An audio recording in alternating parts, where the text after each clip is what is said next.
Meu genro riu. Sua aposentadoria mal paga o jantar. No dia seguinte, ele recebeu uma notificação judicial que congelou todos os bens dele. O sorriso desapareceu de seu rosto quando percebeu que a velha senhora que ele humilhara não era apenas sua sogra aposentada, mas a verdadeira dona de todo o império que ele pensava controlar. Nunca esquecerei a expressão de Ricardo naquela noite. O brilho de desprezo nos olhos dele enquanto balançava a taça de vinho importado, rindo da minha situação como se eu fosse uma mendiga pedindo migalhas à mesa. Minha própria filha, Vanessa, abaixou a cabeça, envergonhada. Não dele, mas de mim. Da mãe que agora era um fardo, um problema financeiro, uma vergonha social. Dona Berenice, ele disse, arrastando meu nome como se fosse uma piada. Talvez a senhora devesse considerar vender aquela casa velha. É grande demais para uma senhora sozinha, não acha? Poderíamos encontrar um lugar menor, mais adequado para seu orçamento. O jantar de aniversário dos meus 68 anos transformou-se numa reunião de negócios onde eu era o problema a ser resolvido. A mesa de mogno que um dia pertenceu à minha avó, onde celebramos tantos natais em família, agora servia de palco para minha humilhação pública. Minha neta de 12 anos, Júlia, era a única que parecia perceber o absurdo da situação. Seu olhar indo e vindo entre mim e os pais, confusa com a crueldade disfarçada de preocupação. Vovó não vai vender a casa, vai? Perguntou a pequena, interrompendo Ricardo, que já desenhava no ar com as mãos um apartamento compacto e moderno, onde eu poderia viver meus últimos anos com dignidade. Um silêncio pesado caiu sobre a sala de jantar. O cristal dos copos refletia a luz do lustre antigo que testemunhara 3 gerações da minha família. As paredes daquela casa guardavam segredos que Ricardo jamais imaginaria. Segredos que eu mantive por amor à minha filha. Segredos que agora, diante daquele sorriso desdenhoso, eu decidia não mais proteger. Não, querida, respondi a minha neta com uma calma que surpreendeu até a mim mesma.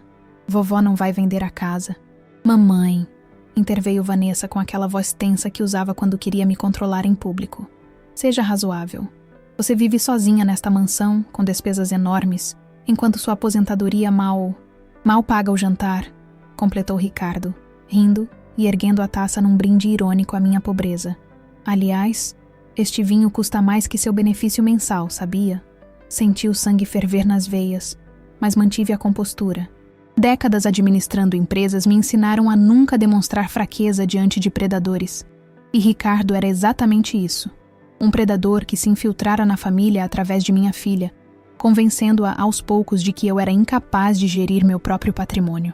Levantei-me lentamente, as pernas doendo como sempre doíam nas noites frias de São Paulo. Caminhei até a cristaleira vitoriana, peguei uma caixa antiga de madeira entalhada e voltei à mesa. O olhar de Vanessa transmitia pânico. Ela sabia o que estava naquela caixa. Sabe, Ricardo? Falei pausadamente, abrindo a caixa e tirando um envelope selado. Existem coisas que o dinheiro não compra. Respeito, por exemplo. Coloquei o envelope sobre a mesa e o empurrei em sua direção.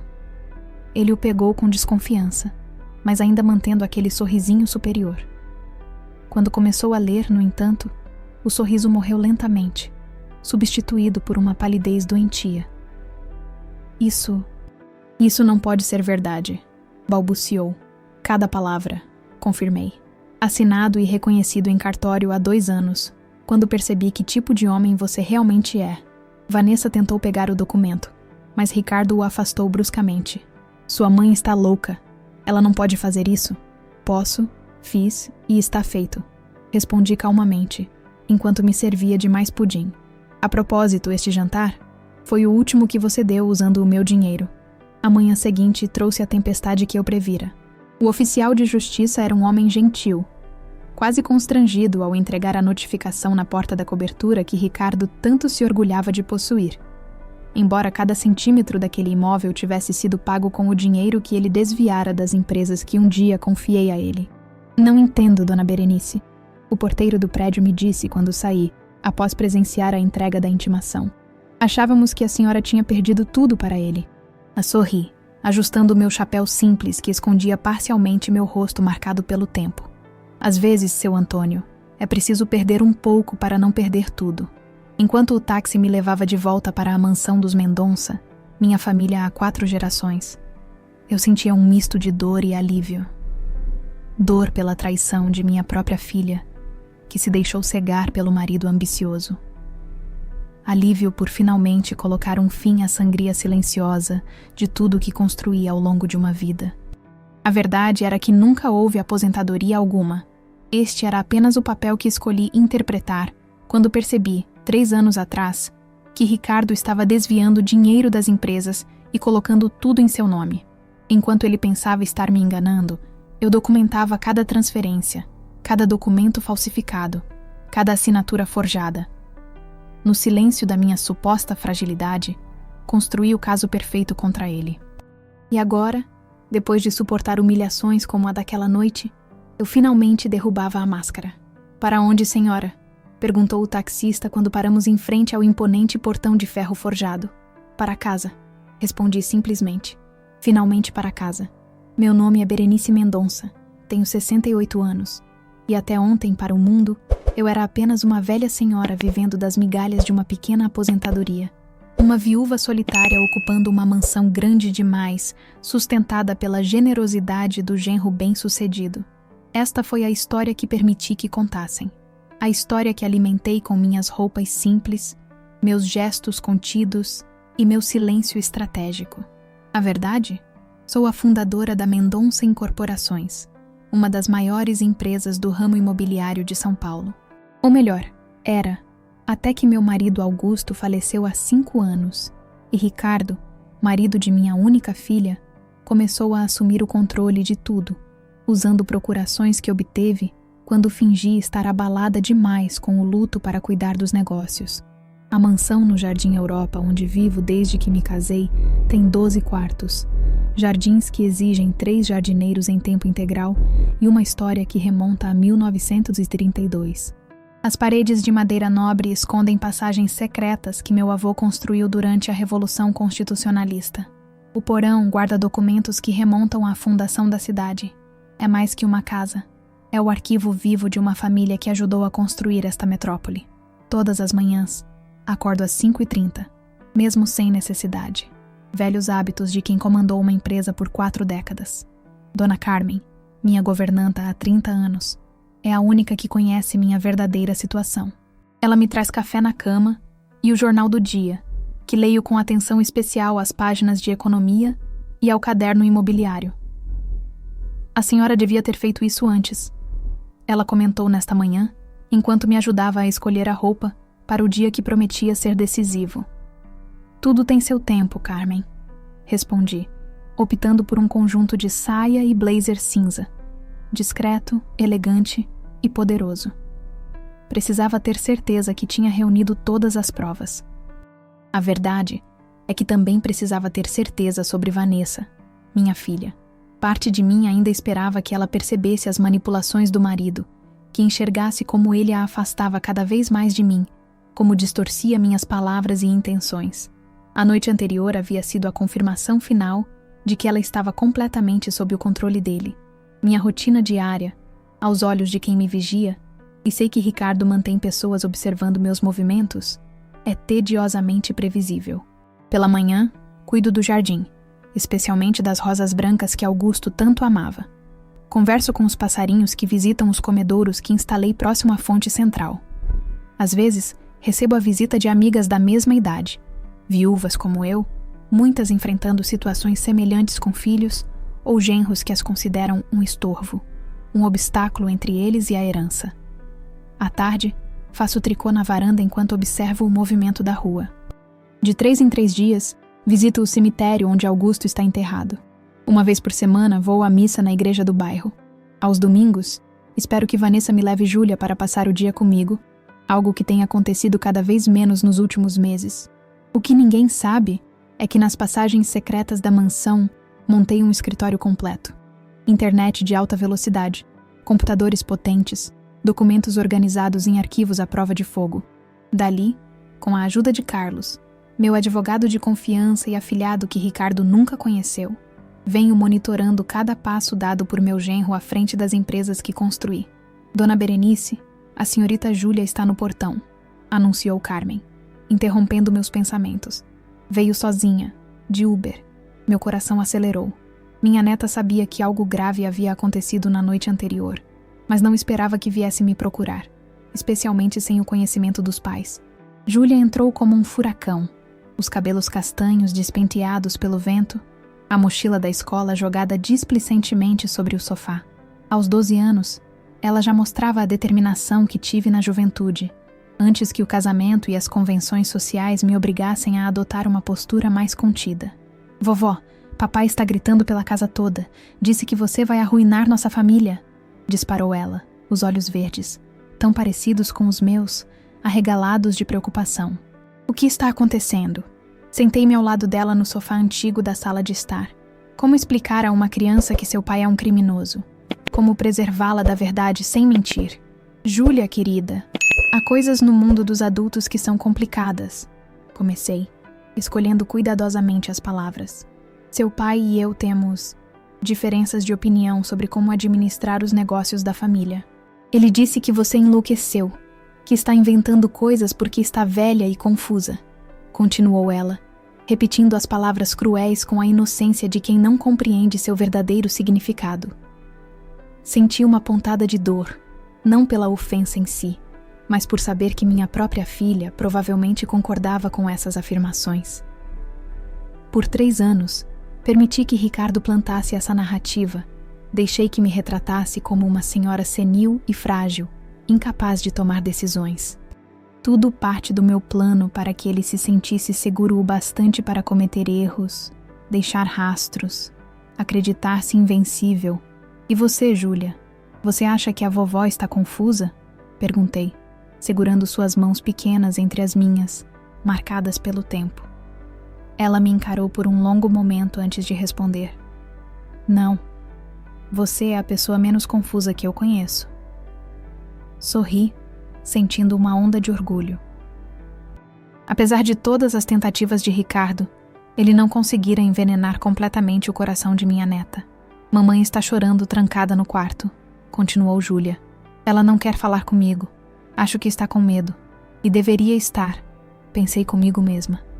Vanessa não era inocente nesta história toda, embora eu acreditasse que sua participação tinha mais a ver com fraqueza e manipulação do que com maldade deliberada. Mesmo assim, seu nome constava em vários documentos fraudulentos. A investigação que iniciei atingiria também minha própria filha, ainda que eu tivesse instruído Carlos a buscar a menor pena possível para ela. Júlia, falei depois de um momento de silêncio. O que você acha de ficar comigo por uns dias? Até as coisas se acalmarem. Posso mesmo? Os olhos dela brilharam. Em condições normais, Ricardo jamais permitiria isso. Ele vinha sistematicamente reduzindo o contato da menina comigo, temeroso de que eu pudesse abrir seus olhos para a verdade. Sim, já falei com sua diretora na escola. Carmen vai buscar suas coisas mais tarde. Carmen apareceu na porta com uma bandeja de chocolate quente e biscoitos, os favoritos de Júlia. Enquanto minha neta se distraía com o lanche, troquei um olhar significativo com minha governanta. O plano estava em andamento. As próximas 48 horas seriam decisivas. Meu celular tocou. Era Carlos. Estamos prontos, disse ele simplesmente. O juiz aceitou todas as medidas cautelares. Ótimo, respondi. E quanto à outra questão? Resolvi pessoalmente. Os documentos que você guardou no banco estão seguros. Ninguém terá acesso a eles exceto a senhora. Esses documentos eram minha apólice de seguro final. Provas de que Vanessa fora coagida pelo marido a participar dos esquemas. Evidências que poderiam amenizar sua situação legal se ela cooperasse com as investigações.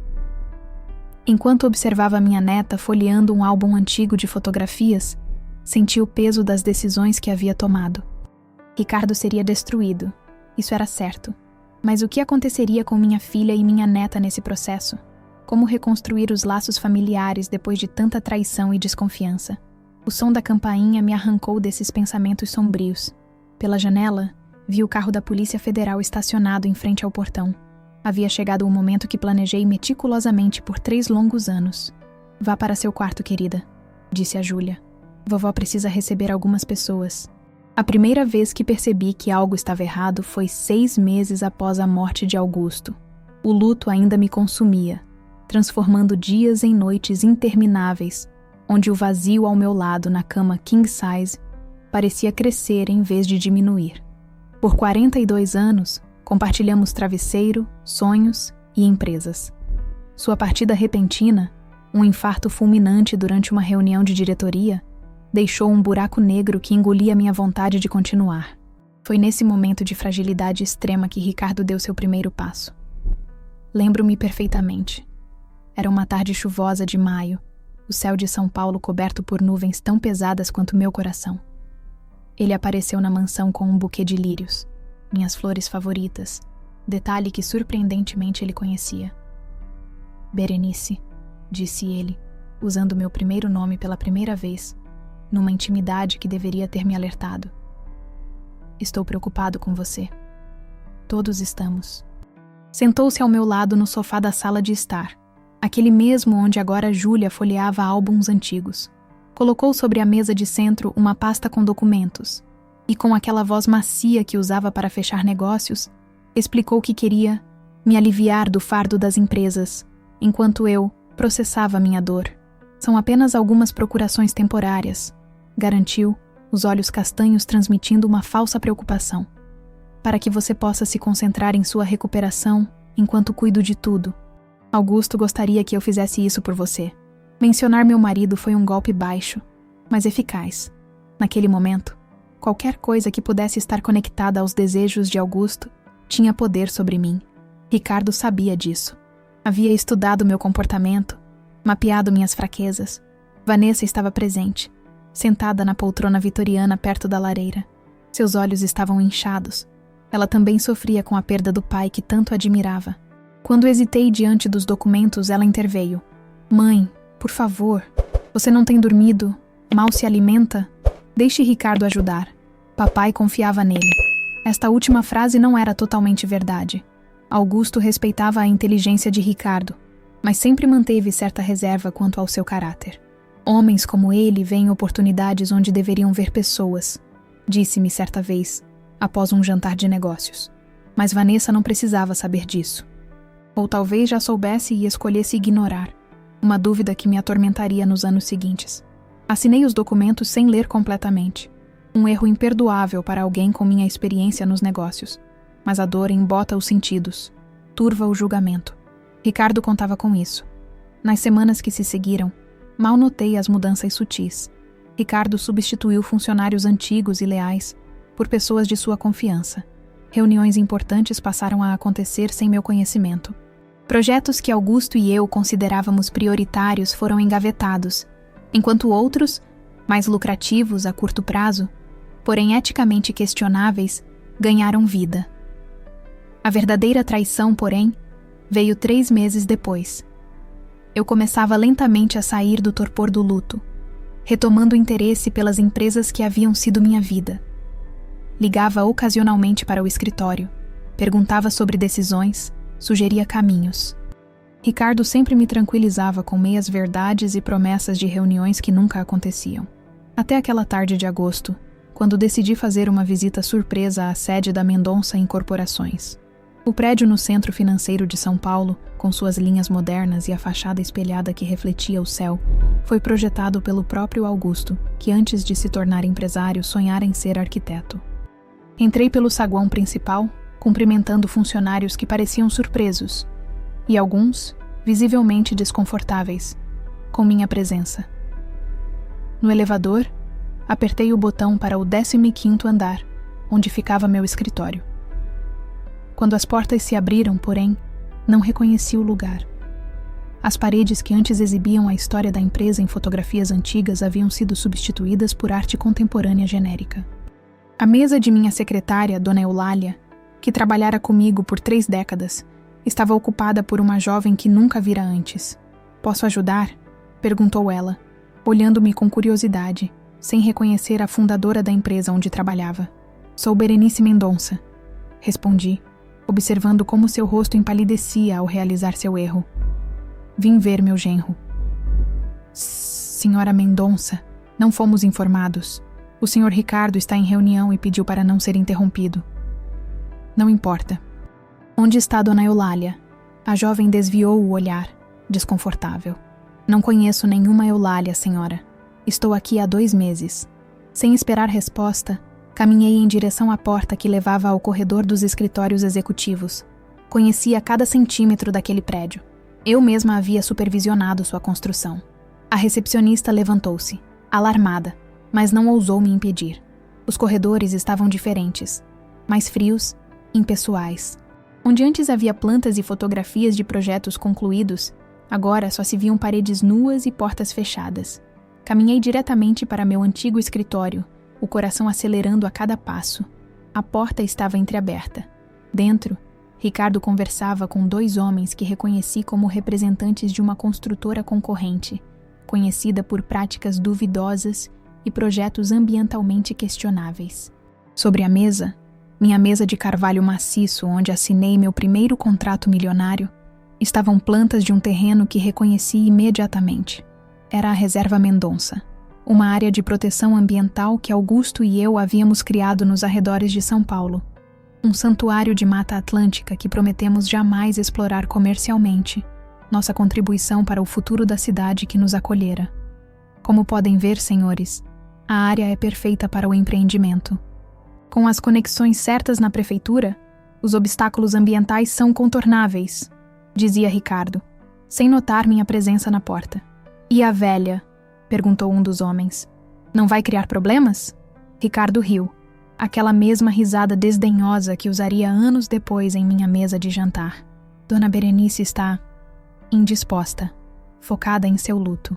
As procurações me dão plenos poderes, e em breve conseguirei transferir as propriedades principais para novos CNPJs, onde ela sequer aparece no quadro societário. Foi como um tapa no rosto.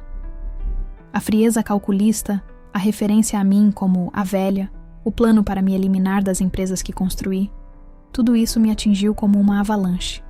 Mas o pior, o verdadeiro golpe, foi ver sobre a mesa uma procuração com a assinatura de Vanessa, autorizando a venda da Reserva Mendonça. Minha própria filha. Naquele momento, poderia ter entrado, confrontado todos. Teria sido o esperado, a matriarca indignada reivindicando seu império. Mas 4 décadas nos negócios me ensinaram que guerras não se ganham com batalhas impulsivas. Recuei silenciosamente. No elevador, sequei as lágrimas que nem percebera estarem caindo. No saguão, cumprimentei o segurança com um sorriso forçado. Na calçada, respirei fundo o ar poluído de São Paulo, sentindo a cidade pulsar ao meu redor. A mesma cidade que ajudei a construir e que agora testemunhava minha humilhação. No táxi de volta para casa, tomei a decisão que mudaria tudo. Não confrontaria Ricardo imediatamente. Não daria a ele o prazer de me ver desesperada, impotente. Não lhe daria motivos para acelerar seus planos ou para convencer Vanessa de que eu estava senil ou transtornada pelo luto. Em vez disso, montaria minha própria operação, silenciosa, meticulosa, implacável. Ricardo achava que estava lidando com uma viúva fragilizada, uma empresária do século passado, sem conhecimento das novas tecnologias ou métodos. Seu maior erro foi me subestimar. No dia seguinte, comecei a interpretar o papel que ele esperava de mim, a idosa frágil, ligeiramente confusa, gradualmente desinteressada dos negócios. Passei a vestir-me com roupas mais simples, a falar mais devagar, a demonstrar pequenas confusões com datas e nomes. Simultaneamente, ativei uma rede de contatos construída ao longo de décadas. Amigos em bancos, cartórios, na Polícia Federal, no Ministério Público. Antigos clientes, parceiros, fornecedores que deviam favores à família Mendonça. Carlos, meu afilhado advogado, tornou-se meu braço direito nessa operação clandestina. Por 3 anos, vivi uma vida dupla. Para Ricardo, Vanessa e o mundo exterior era a viúva conformada, lentamente cedendo o controle da fortuna e das empresas, gradualmente sendo relegada a um papel decorativo nas reuniões familiares, quando ainda era convidada. Nos bastidores, documentava cada fraude, cada desvio, cada falsificação. Construía um caso à prova de qualquer defesa legal, não apenas para recuperar o que era meu por direito, mas para destruir completamente o homem que ousara usar minha própria filha contra mim. A expressão de choque no rosto de Ricardo na noite anterior, quando finalmente baixei a máscara e mostrei as primeiras cartas do meu jogo, foi apenas o começo da minha vingança. Uma vingança servida não apenas fria, mas meticulosamente planejada, como todos os projetos bem-sucedidos de minha vida. Enquanto os policiais federais entravam agora em minha casa para colher meu depoimento oficial, eu sabia que o jogo havia apenas começado, e desta vez seria jogado pelas minhas regras. Não nasci rica. Esta é uma verdade que Ricardo nunca compreendeu completamente. Para ele, a fortuna Mendonça sempre existiu, como se tivesse brotado espontaneamente do solo paulistano, sem suor ou sacrifício. Cresci no bairro do Bexiga, filha de imigrantes italianos. Meu pai, Giuseppe, trabalhava como pedreiro, carregando nas costas o sonho de um dia construir seus próprios prédios em vez de apenas levantar paredes para outros. Minha mãe, Antonieta, costurava para complementar a renda familiar, muitas vezes virando noites inteiras debruçadas sobre vestidos que seriam usados por mulheres que jamais saberiam seu nome. Nossa casa era pequena, mas nunca faltou amor ou comida. Aos domingos, a família inteira se reunia ao redor da mesa para o tradicional macarrão com molho que minha mãe preparava desde o amanhecer. Primos, tios, vizinhos, todos eram bem-vindos.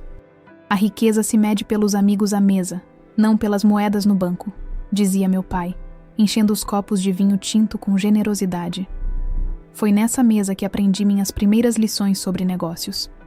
Enquanto os homens discutiam oportunidades, terrenos, materiais de construção, eu absorvia cada palavra, mesmo quando me mandavam brincar com as outras crianças. Aos 12 anos, já sabia calcular o custo de materiais para uma obra pequena. Aos 15, acompanhava meu pai nas visitas aos canteiros, usando calças compridas que escandalizavam as senhoras do bairro. Berenice tem cabeça de homem de negócios, dizia papai com um misto de orgulho e preocupação. Na Itália dos anos 1920, de onde vieram, mulheres não administravam empresas. Mas estávamos no Brasil, e os tempos lentamente mudavam. Quando completei 18 anos, papai havia economizado o suficiente para comprar seu primeiro terreno. Um pequeno lote no Brás, onde pretendia construir um prédio de apartamentos modestos para alugar. Foi seu primeiro grande sonho realizado. E o último. 3 meses depois de iniciar a obra, caiu de um andaime. Morreu instantaneamente. Naquela noite, sentei com minha mãe à mesa da cozinha, entre velas e orações, o corpo de papai ainda velado na sala. "O que faremos agora?" perguntou ela, as mãos enrugadas tremendo sobre o terço de contas gastas. "Terminamos o que ele começou", respondi, surpreendendo a mim mesma com a determinação na voz.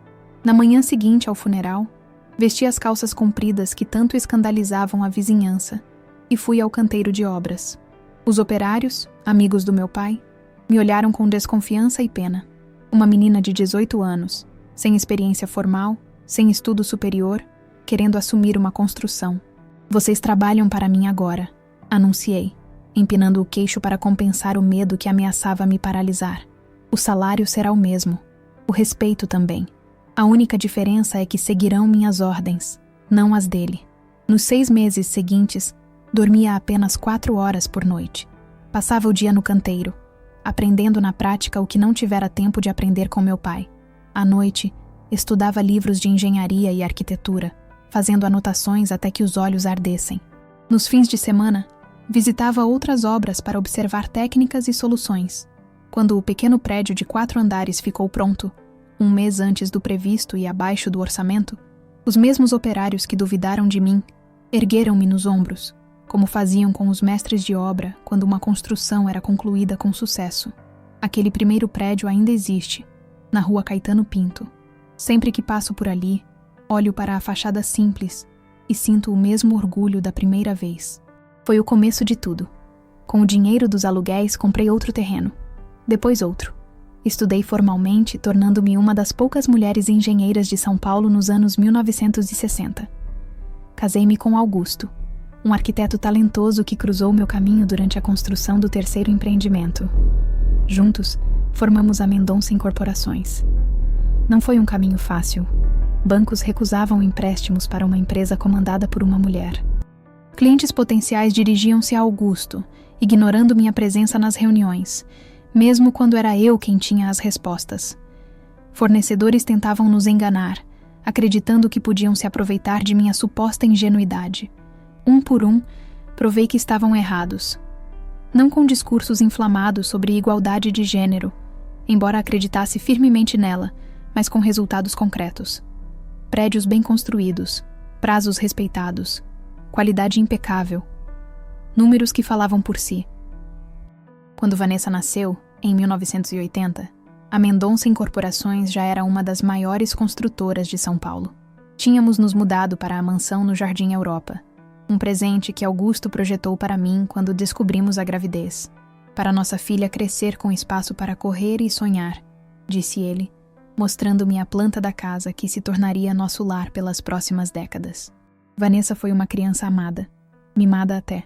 Nosso único remorso como pais foi nunca ter conseguido dar-lhe irmãos, apesar de várias tentativas e tratamentos. Talvez por isso, compensamos com atenção e presentes.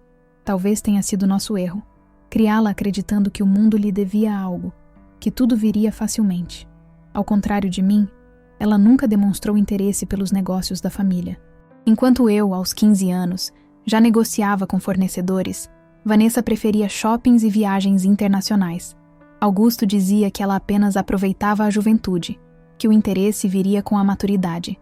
Eu não tinha tanta certeza. Mesmo assim, demos a ela a melhor educação possível. Faculdade no exterior, mestrado, todas as oportunidades que eu só poderia sonhar na sua idade. Quando voltou ao Brasil, aos 28 anos, ofereci-lhe uma posição na empresa.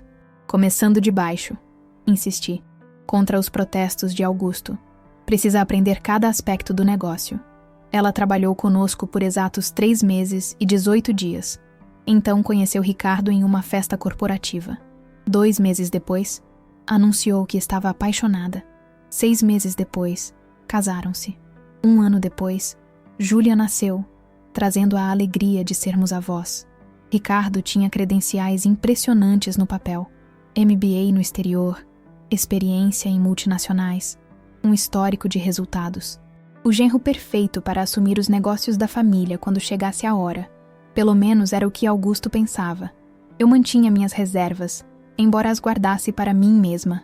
Havia algo no jeito como ele olhava para os funcionários mais simples da empresa, como se fossem invisíveis. Na facilidade com que fazia promessas que depois esquecia.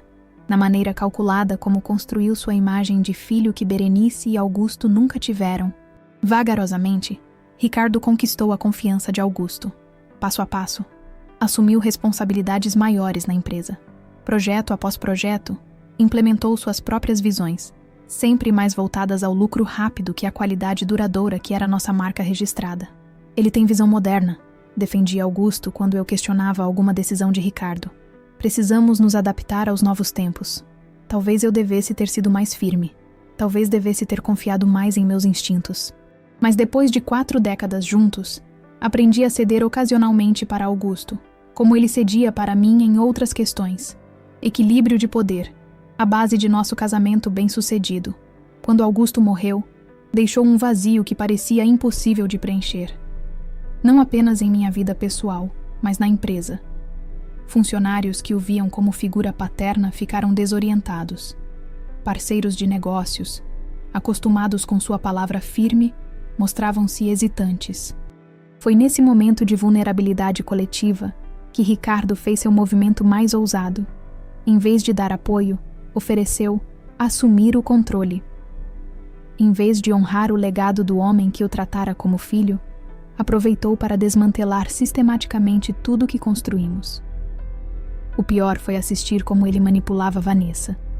Minha filha, já naturalmente distante dos negócios, tornou-se completamente alienada sob sua influência. As visitas familiares diminuíram. As ligações tornaram-se mais curtas e formais. Até mesmo o tempo que passava com Júlia foi reduzido. Por segurança, ele dizia, como se minha idade avançada me tornasse perigosa para minha própria neta. Mas Ricardo cometeu um erro fatal. Achou que idade significava fraqueza, que décadas de experiência eram menos valiosas que sua ambição desenfreada, que eu aceitaria pacificamente ser relegada a uma nota de rodapé na história da empresa que construí com sangue, suor e determinação. O mesmo sangue italiano que corria nas veias do pedreiro que ousou sonhar com seu próprio império, agora fervia nas minhas. A mesma determinação que me fez terminar a obra após a morte de meu pai, agora alimentava meu plano para recuperar o que era meu por direito. Ricardo queria guerra? Eu lhe mostraria o que significa enfrentar alguém que construiu um império a partir do nada. Alguém que enfrentou preconceito, crise econômica, ditadura militar e ainda assim permaneceu de pé. Alguém que, aos 68 anos, ainda tinha mais energia e astúcia que qualquer MBA recém-formado poderia sonhar. A hora do acerto de contas havia chegado, e como meu pai costumava dizer, na família Mendonça não começamos brigas, mas certamente as terminamos. O depoimento à Polícia Federal durou 3 horas e 17 minutos. Entreguei documentos, assinei declarações, respondi perguntas com a precisão de quem passara anos preparando-se para este momento. Os agentes, 2 homens e uma mulher, mostraram-se profissionais, embora não pudessem esconder certo espanto diante da magnitude das provas que apresentei. "A senhora planejou tudo isso sozinha?" perguntou a delegada, uma mulher de aproximadamente 40 anos, enquanto organizava a pilha de documentos. "A vida me ensinou a manter alguns trunfos guardados", respondi simplesmente. Quando saíram, Júlia já havia adormecido no quarto que mantínhamos especialmente para ela, decorado com pôsteres de seus artistas favoritos e prateleiras cheias de livros que eu selecionava cuidadosamente a cada aniversário. Carmen preparava um chá na cozinha. O relógio da sala marcava quase meia-noite. Foi então que a campainha tocou novamente, com uma insistência que fez meu coração acelerar. Pelos monitores de segurança vi Vanessa, sozinha, o rosto inchado de choro, o cabelo despenteado como jamais permitiria ser vista em público. "Deixe-a entrar", disse a Carmen, que me olhou com preocupação. "A senhora tem certeza? Depois de tudo, é minha filha, Carmen." Quando Vanessa entrou, percebi imediatamente que algo estava profundamente errado. Não era apenas o choro ou o desalinho. Havia marcas avermelhadas em seu pulso, um pequeno corte no lábio inferior que ela tentava disfarçar. "Ele enlouqueceu", foram suas primeiras palavras, a voz quebrada. Quando a polícia saiu, começou a quebrar tudo. Disse que eu devia ter sabido, que eu devia ter impedido. Ela desabou no sofá, soluçando como não havia fazer desde criança. Aproximei-me cautelosamente, sem saber se meu toque seria bem-vindo após anos de distanciamento e desconfiança. "Ele te machucou?" perguntei, embora as marcas fossem resposta suficiente. Vanessa apenas assentiu, incapaz de olhar diretamente em meus olhos. A vergonha, mais do que a dor física, parecia consumi-la. "Onde ele está agora?" "Não sei. Saiu como um furacão, levou o carro. Estava bêbado, desesperado." Peguei o telefone para ligar para Carlos. Ricardo, alcoolizado, possivelmente armado e certamente furioso, representava um perigo real para todos nós. Antes que pudesse completar a ligação, porém, Vanessa segurou minha mão. "Mamãe", disse ela usando o termo carinhoso que abandonara há anos, "você precisa saber. Ele tem outros documentos, coisas que você não encontrou. Ele disse que vai destruir tudo, que vai queimar a empresa até os alicerces, antes de deixar que você recupere o controle." "Que tipo de documentos?" "Não sei exatamente. Estão num cofre no escritório central. A combinação é a data de nascimento de Júlia." Agradeci mentalmente pela informação, embora soubesse que precisaria verificar sua veracidade. Vanessa poderia estar sendo sincera, ou poderia estar seguindo um último plano desesperado de Ricardo. "Por que está me dizendo isso agora?" perguntei, mantendo a voz neutra, sem acusação. Ela finalmente ergueu os olhos para encontrar os meus. Naquele momento, vi além da mulher sofisticada de 45 anos. Vi a menina que um dia corria pelos corredores desta mesma casa, pedindo para que eu lhe contasse mais uma história antes de dormir. "Porque estou cansada, mãe. Cansada de mentir, de fingir, de ter medo. Ricardo não é quem eu pensava que fosse quando nos casamos. Não é quem você e papai pensavam que ele era. Havia tanta coisa que queria dizer, perguntas que precisavam de respostas, acusações que ardiam na ponta da língua. Mas décadas de negociações me ensinaram a reconhecer um momento frágil quando o via. Aquela noite não era para acertos de contas, era para acolhimento. Vamos cuidar desses machucados, disse simplesmente, levantando-me e estendendo a mão. Depois você toma um banho quente. Descansa. Júlia está dormindo no quarto dela. Amanhã pensamos no que fazer. Enquanto limpava o corte no lábio de minha filha, usando o mesmo kit de primeiros socorros que usara tantas vezes quando ela caía da bicicleta ou se machucava brincando no jardim, senti que algo importante estava sendo reconstruído entre nós. Frágil ainda, mas real. Vanessa tomou um banho demorado e vestiu um pijama antigo que ainda mantínhamos em seu quarto intocado. Insisti que dormisse, garantindo que cuidaria de tudo. Depois de vê-la finalmente adormecer, liguei para Carlos e relatei os novos acontecimentos. Vou enviar uma equipe para monitorar a sede, garantiu ele. Se Ricardo aparecer por lá, saberemos imediatamente. E quanto aos tais documentos no cofre? Primeiro precisamos confirmar se existem mesmo. Pode ser uma armadilha. Concordei, desligando com a promessa de que ele me manteria informada sobre qualquer movimento.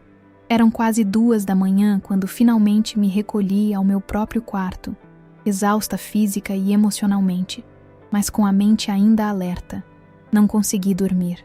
Às 5:30, já estava de pé novamente, observando o nascer do sol no jardim enquanto tomava o primeiro café da manhã.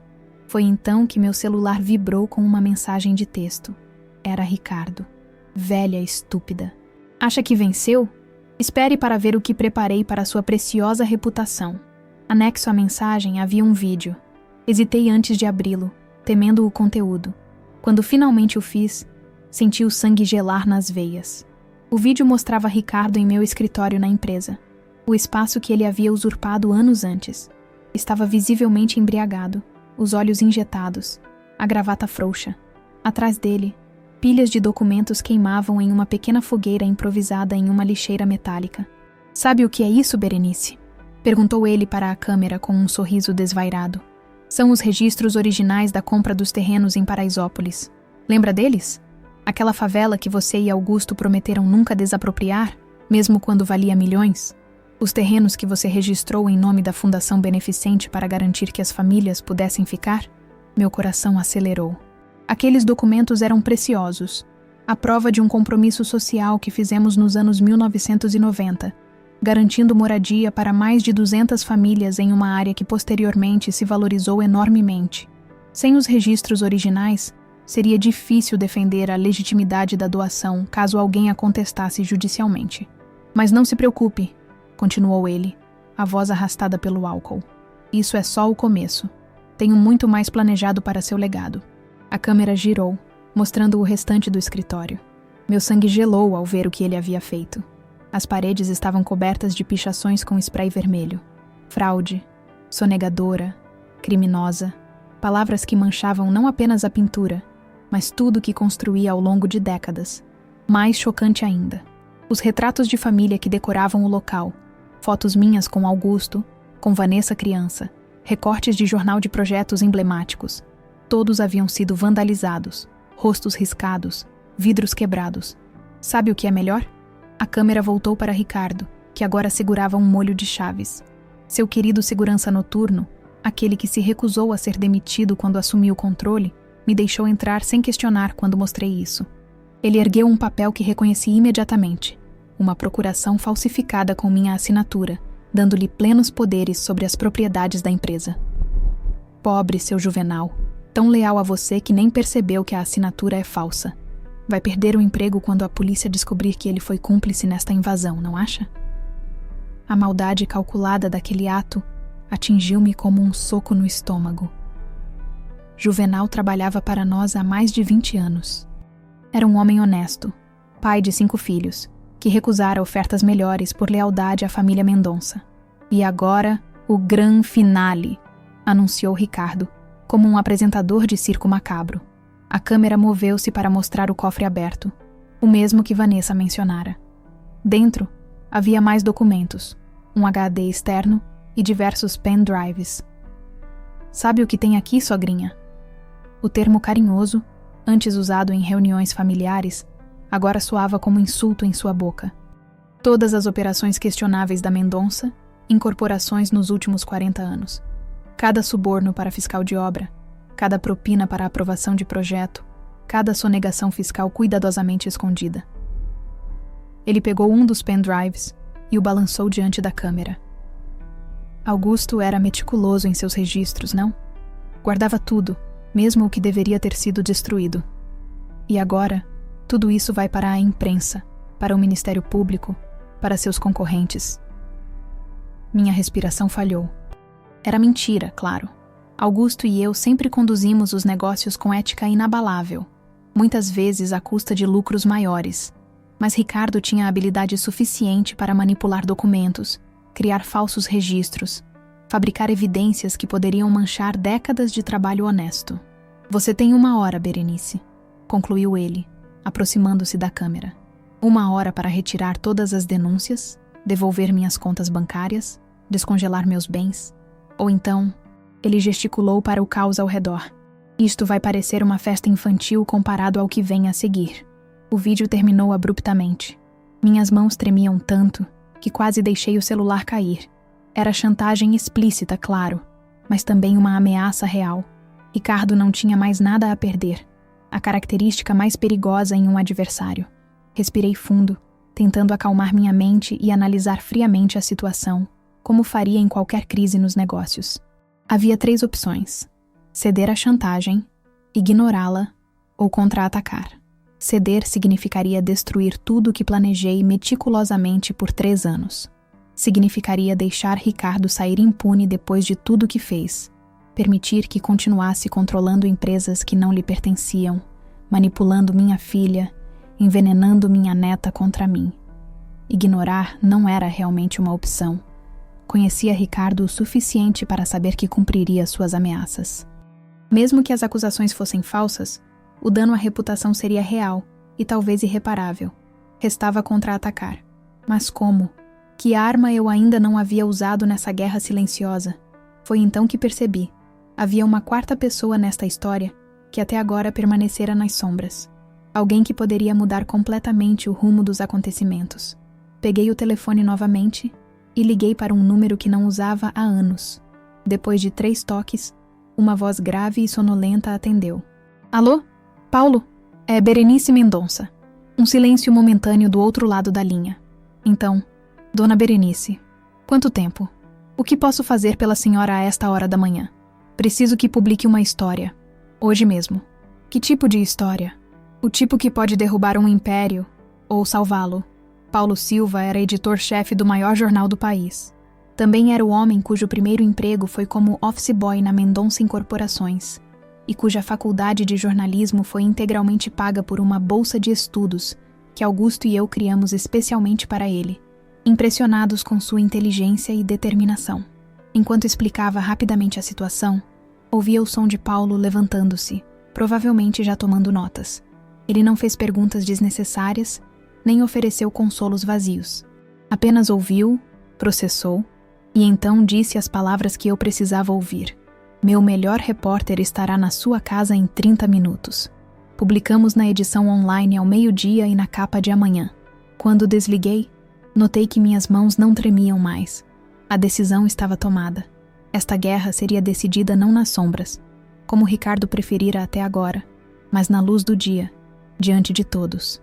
Era hora de mostrar ao mundo, e especialmente a meu genro, que Berenice Mendonça não seria humilhada, chantageada ou derrotada. Não aos 68 anos. Não depois de tudo que construí. Era hora de mostrar que, como meu pai me ensinou décadas atrás, quem constrói um império aprende acima de tudo a defendê-lo. O repórter, um jovem de aproximadamente 30 anos chamado Rafael, chegou em 22 minutos, não 30. Vinha acompanhado de uma fotógrafa, uma mulher negra de cabelos crespos curtos, que se apresentou como Luísa. Recebeu-os na biblioteca da mansão, um cômodo raramente usado por Ricardo durante suas visitas, o que significava que estava praticamente intocado desde os tempos de Augusto. Quando indagada sobre onde gostaria de ser fotografada, não hesitei. Aqui mesmo, entre os livros. Era uma escolha deliberada. Não queria ser retratada nos jardins, como uma senhora idosa cercada de flores. Nem na sala principal, com os retratos de família ao fundo, reforçando apenas meu papel de matriarca. A biblioteca, com suas prateleiras que iam do chão ao teto, repletas de obras sobre arquitetura, engenharia, direito e economia, era o espaço que melhor representava minha verdadeira identidade. Uma mulher de negócios, uma intelectual autodidata, alguém que construiu um império não apenas com trabalho duro, mas com estudo constante. A senhora tem certeza que quer seguir com isso? Perguntou Rafael, após ouvir meu relato completo, enquanto Luísa preparava o equipamento. É uma história explosiva. Vai abalar o mercado imobiliário, pode afetar o valor das ações da Mendonça. Tenho plena consciência das consequências. Respondi, ajustando o colar de pérolas que escolhera especialmente para a ocasião. O mesmo que usara na inauguração do primeiro shopping center, construído por nós, em 1985. Prefere que eu poupe a empresa às custas da verdade? Não foi essa a lição de jornalismo que Paulo aprendeu em todos esses anos? Rafael sorriu, um pouco envergonhado por ter seu idealismo profissional questionado por alguém que poderia ser sua avó. Tem razão, dona Berenice. Só queria ter certeza que a senhora está preparada. Jovem, passei 3 anos preparando-me para este momento. A pergunta é: você está preparado para a história da sua carreira? A entrevista durou quase 2 horas. Falei sem reservas sobre a traição de Ricardo, as procurações fraudulentas, os desvios financeiros, as tentativas de me afastar das empresas que fundei. Mostrei documentos, e-mails impressos, relatórios de auditoria independente que havia encomendado secretamente. Não poupei detalhes sobre como meu próprio genro tentara me retratar como senil e incapaz, como usara minha filha contra mim, como planejara desmantelar não apenas meu patrimônio financeiro, mas meu legado social. A Mendonça, em corporações, sempre teve um compromisso com a cidade. Expliquei, mostrando fotos de projetos habitacionais populares que desenvolvemos em áreas periféricas. Não construímos apenas para os ricos. Augusto e eu acreditávamos que quem lucra com uma cidade deve retribuir a ela. Essa filosofia, expliquei, foi uma das primeiras coisas que Ricardo tentou mudar. Projetos sociais foram cancelados, parcerias com ONGs desfeitas, áreas que havíamos reservado para a habitação popular repentinamente redirecionadas para empreendimentos de luxo. Ele não entendeu que não se trata apenas de dinheiro, concluí. Trata-se de legado, de propósito. Augusto e eu sempre soubemos que não levaríamos nada para o túmulo. O que importava era o que deixaríamos para trás. Quando Rafael finalmente desligou o gravador e Luísa guardou a câmera, já passava das 9 da manhã. Pela janela da biblioteca, vi Júlia e Vanessa tomando café da manhã no jardim, conversando com uma intimidade que me fez sorrir, apesar do cansaço. A matéria estará online ao 12:00, como Paulo prometeu, disse Rafael, estendendo-me a mão num aperto firme. Não sei se ajuda, mas quero que saiba. Minha própria avó perdeu tudo para um cunhado golpista após ficar viúva. Ninguém acreditou nela até ser tarde demais. O que a senhora está fazendo é importante não apenas para si mesma. Quando ficamos a sós novamente, Carmen trouxe café fresco e me informou que Carlos havia ligado. Retornei imediatamente. Ricardo foi encontrado, disse ele sem preâmbulos. Está detido na sede da Polícia Federal. Tentou fugir do país esta manhã com passaporte falso. E quanto aos documentos? Ao escritório? Já estamos lá. A destruição é considerável, mas nada irreparável. Quanto às ameaças de vazar supostas irregularidades antigas da empresa, parece que era um blefe. Encontramos apenas documentos manipulados, obviamente falsificados. Suspirei de alívio. E Juvenal, o segurança? Está bem, assustado com alguns hematomas. Aparentemente resistiu quando percebeu que a procuração era falsa e Ricardo o agrediu. Mas recusou atendimento médico, insistindo que estava apenas cumprindo seu dever. Fiz uma nota mental para dobrar o salário de Juvenal e garantir bolsas de estudo para seus filhos. Lealdade como a dele havia se tornado rara no mundo corporativo. Venha para cá assim que puder, pedi a Carlos. Precisamos conversar pessoalmente sobre os próximos passos. Após desligar, fiquei sentada por longos minutos, olhando para a estante de livros à minha frente sem realmente vê-la. Uma exaustão profunda finalmente começava a se abater sobre mim. Não apenas pelo sono perdido, mas pelo peso acumulado de 3 anos vivendo em estado constante de alerta, planejando cada movimento, medindo cada palavra. Por tanto tempo interpretei o papel da idosa frágil e confusa, que às vezes me pegava realmente acreditando nessa versão de mim mesma. Mesmo sabendo que era tudo estratégia, havia momentos em que a dúvida se insinuava. E se realmente estivesse perdendo o controle? E se a idade estivesse mesmo corroendo minhas capacidades? Agora, porém, com Ricardo detido, com a verdade prestes a se tornar pública, com Vanessa finalmente longe de sua influência tóxica, sentia-me mais lúcida e forte do que nos últimos anos. Como se tivesse despertado de um longo pesadelo autoimposto.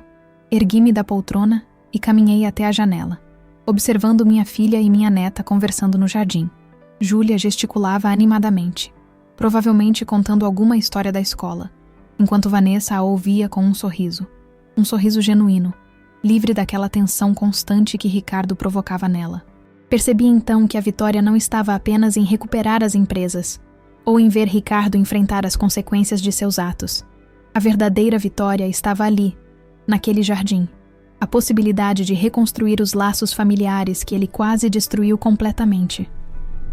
Talvez Vanessa nunca se interessasse pelos negócios como eu esperara um dia. Talvez Júlia seguisse um caminho completamente diferente do que sua avó empreendedora imaginava para ela.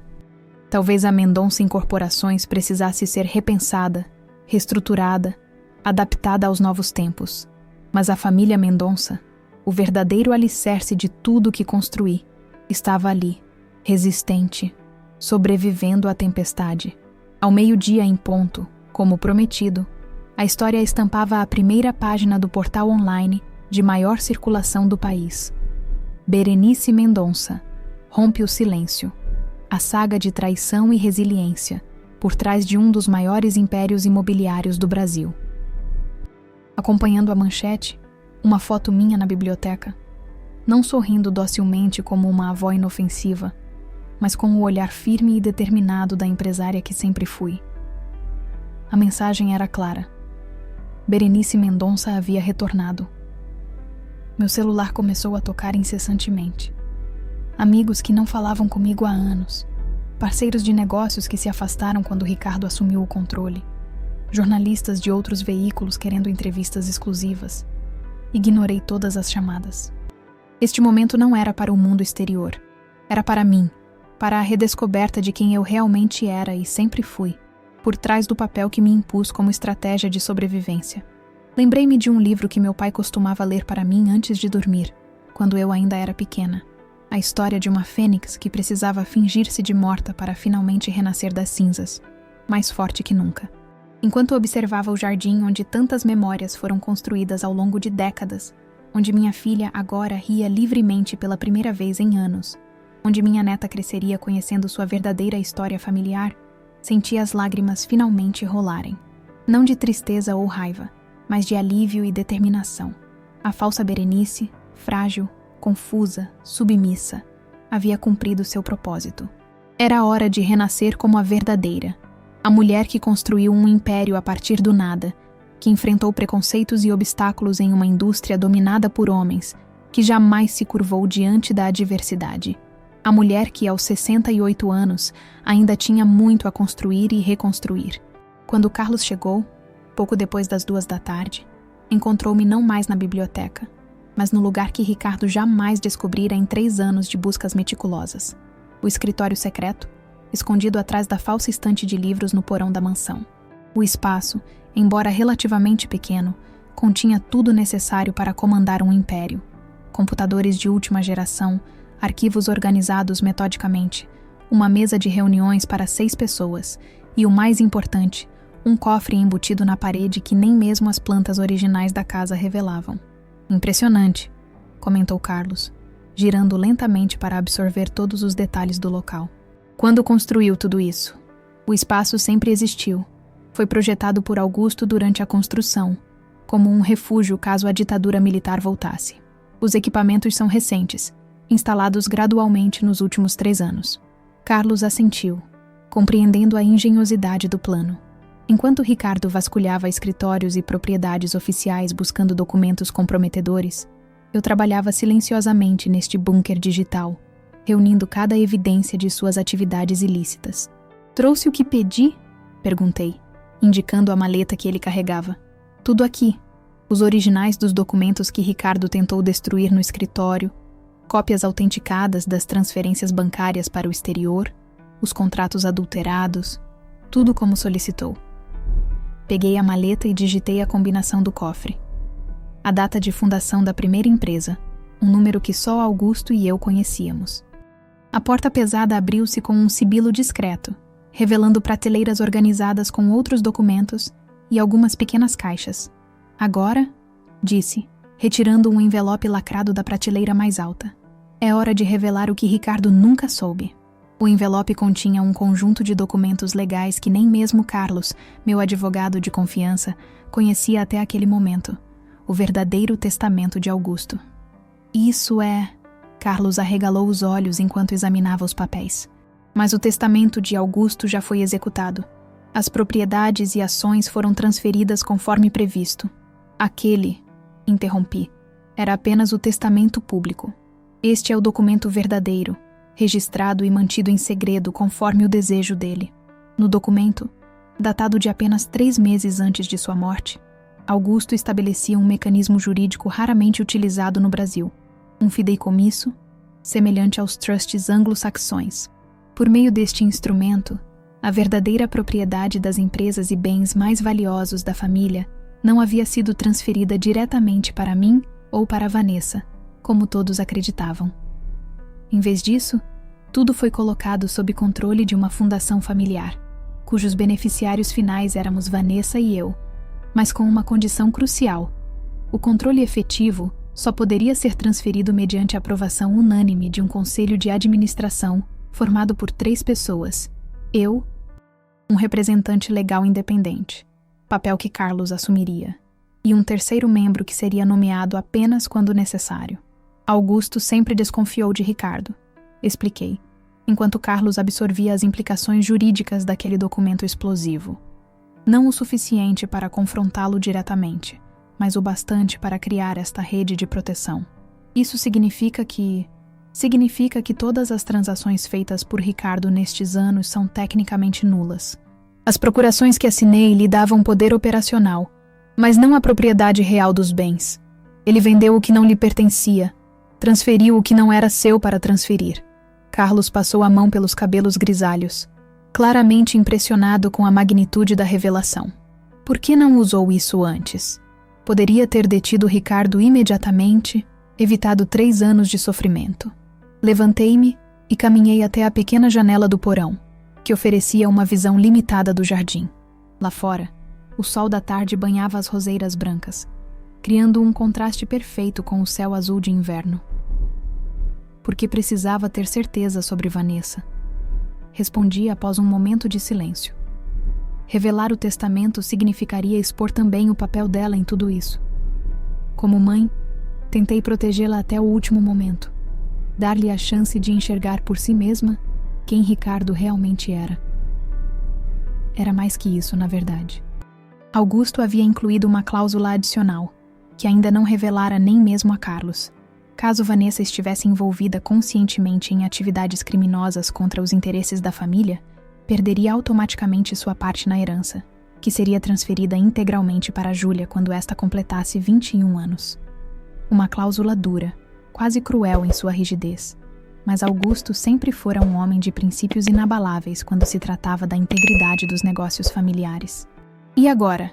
Acredita que Vanessa estava sendo manipulada, não cúmplice? Hesitei antes de responder. A linha entre vítima e cúmplice podia ser tênue em relacionamentos abusivos, como o que Ricardo estabelecera com minha filha. Acredito que ela cometeu erros graves, mas por fragilidade, não por maldade. As marcas em seus pulsos ontem à noite não foram as primeiras, Carlos. Ele assentiu sombriamente, compreendendo a implicação. Ricardo era não apenas um criminoso financeiro, mas também um abusador doméstico que escondia sua violência sob a fachada de executivo bem-sucedido e marido dedicado. O que pretende fazer com esta informação agora? Perguntou Carlos, recolocando cuidadosamente os documentos no envelope. Vamos acionar o testamento secreto imediatamente. Convocar uma reunião extraordinária do Conselho, com você assumindo sua posição prevista por Augusto. Para o terceiro membro, hesitei brevemente. Estou considerando Paulo Silva. O jornalista? Carlos pareceu surpreso. Tem certeza? Ele não está muito envolvido emocionalmente com a história agora? Justamente por isso. Paulo conhece ambos os lados, a história pública e os bastidores. Tem a independência jornalística e a integridade pessoal necessárias para o papel. Além disso, Augusto o mencionou especificamente como possibilidade. Enquanto discutíamos os próximos passos legais, meu celular vibrou com uma notificação. Era um link para uma nova matéria, publicada minutos antes. Documentos exclusivos, como Ricardo Vieira planejou derrubar o Império Mendonça. Acessei o link imediatamente. A reportagem, assinada por Rafael, expunha com detalhes impecáveis um conjunto de e-mails trocados entre Ricardo e um grupo de investidores estrangeiros, revelando um plano elaborado para assumir completamente o controle das empresas Mendonça e depois fatiá-las, vendendo os ativos mais valiosos para um conglomerado internacional por uma fração de seu valor real. O mais chocante, os e-mails mais antigos datavam de 2 meses antes da morte de Augusto. Como conseguiram isso? Perguntou Carlos, lendo por cima do meu ombro. Não fui eu, respondi, genuinamente surpresa. Nunca tive acesso a estes e-mails específicos. Continuamos lendo. Ao final da matéria, uma nota revelava a fonte da informação bombástica.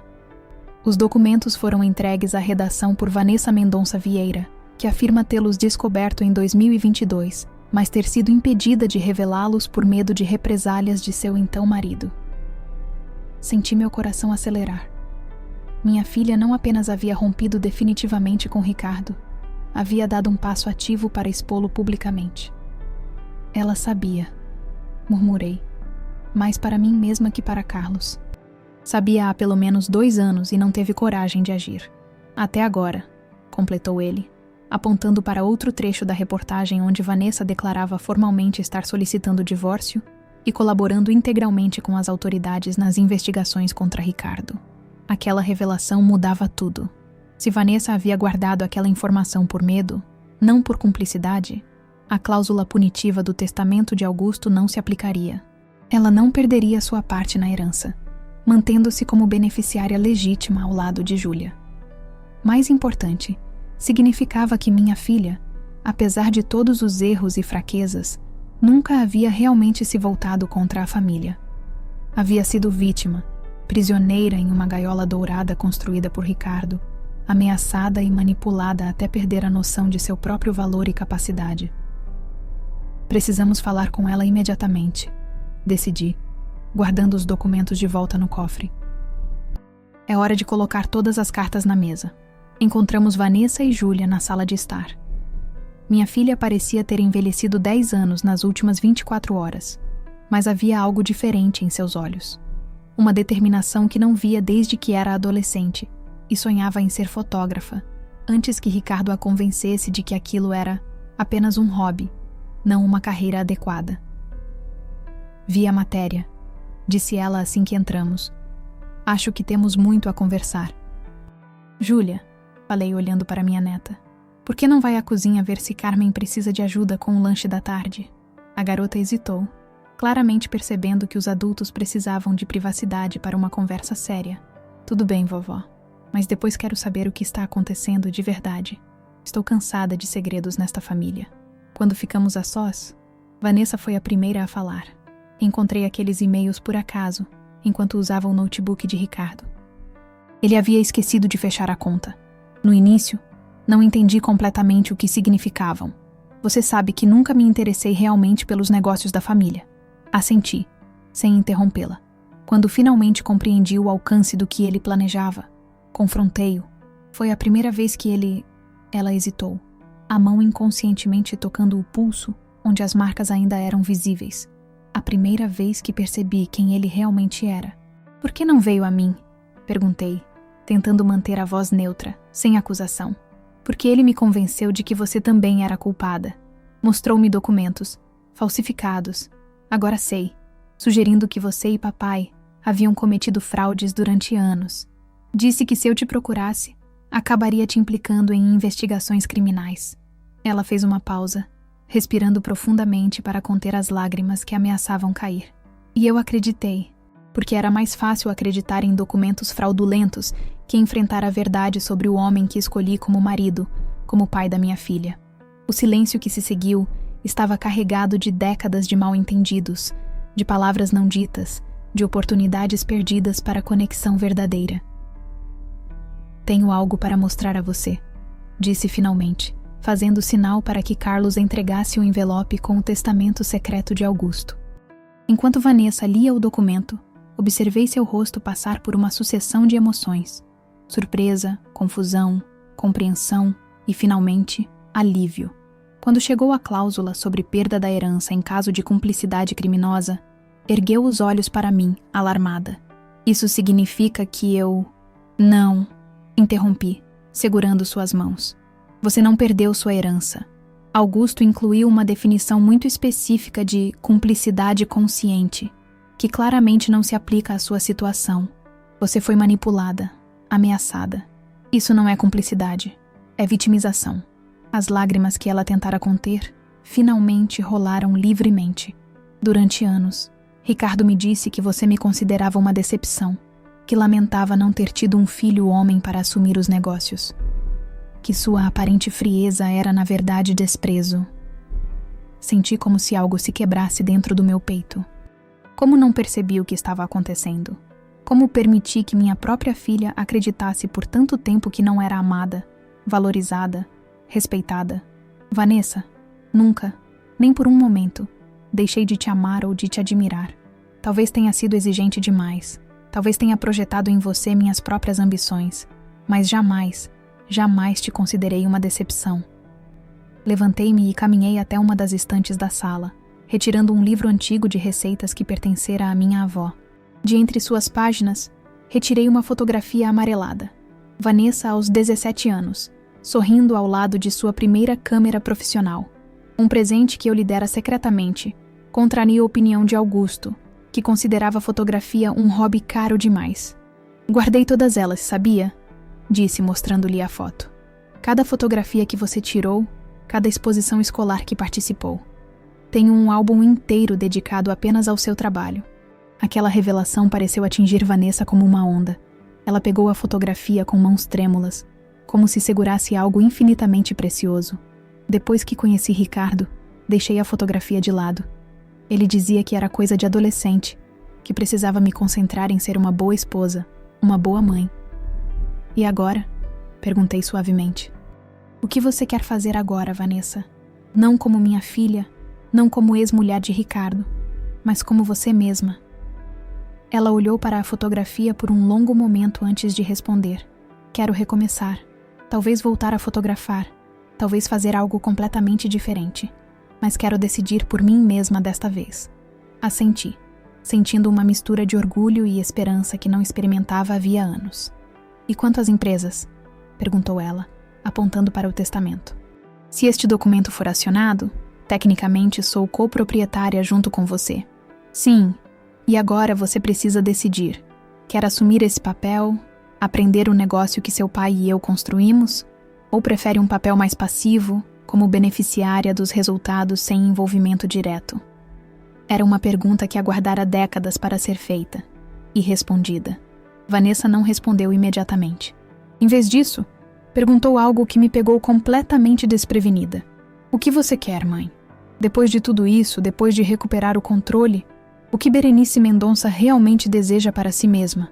A pergunta ecoou pela sala, reverberando em décadas de decisões tomadas por dever, por responsabilidade, por necessidade, raramente por desejo pessoal. O que eu queria verdadeiramente? A resposta surgiu com uma clareza surpreendente. Quero construir algo novo. Não apenas prédios ou shopping centers, mas um legado que transcenda concreto e aço. Uma fundação, talvez. Um foco em habitação social, em recuperação de áreas degradadas. Enquanto falava, sentia a empolgação crescer, a mesma que experimentara décadas antes, quando desenhava no ar os contornos de um novo empreendimento para Augusto, que sorria diante do meu entusiasmo juvenil. E quero tempo, continuei, surpreendendo a mim mesma com a admissão. Tempo para Júlia, para você. Tempo para viver o que me resta sem a pressão constante dos negócios.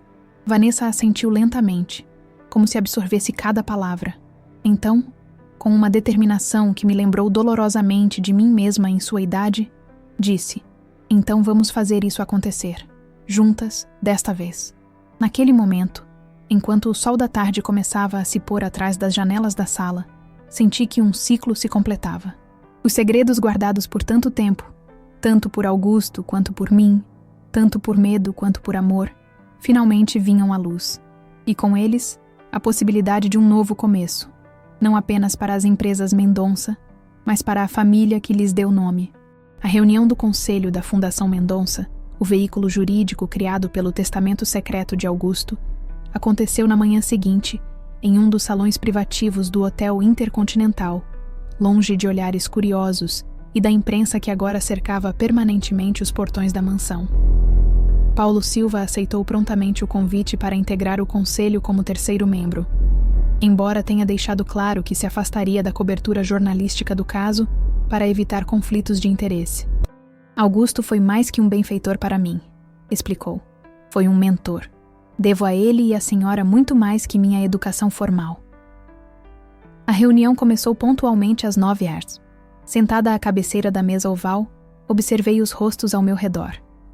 Carlos, com sua pasta de documentos organizados metodicamente. Paulo, com o bloco de anotações tradicional que sempre carregava, mesmo na era digital.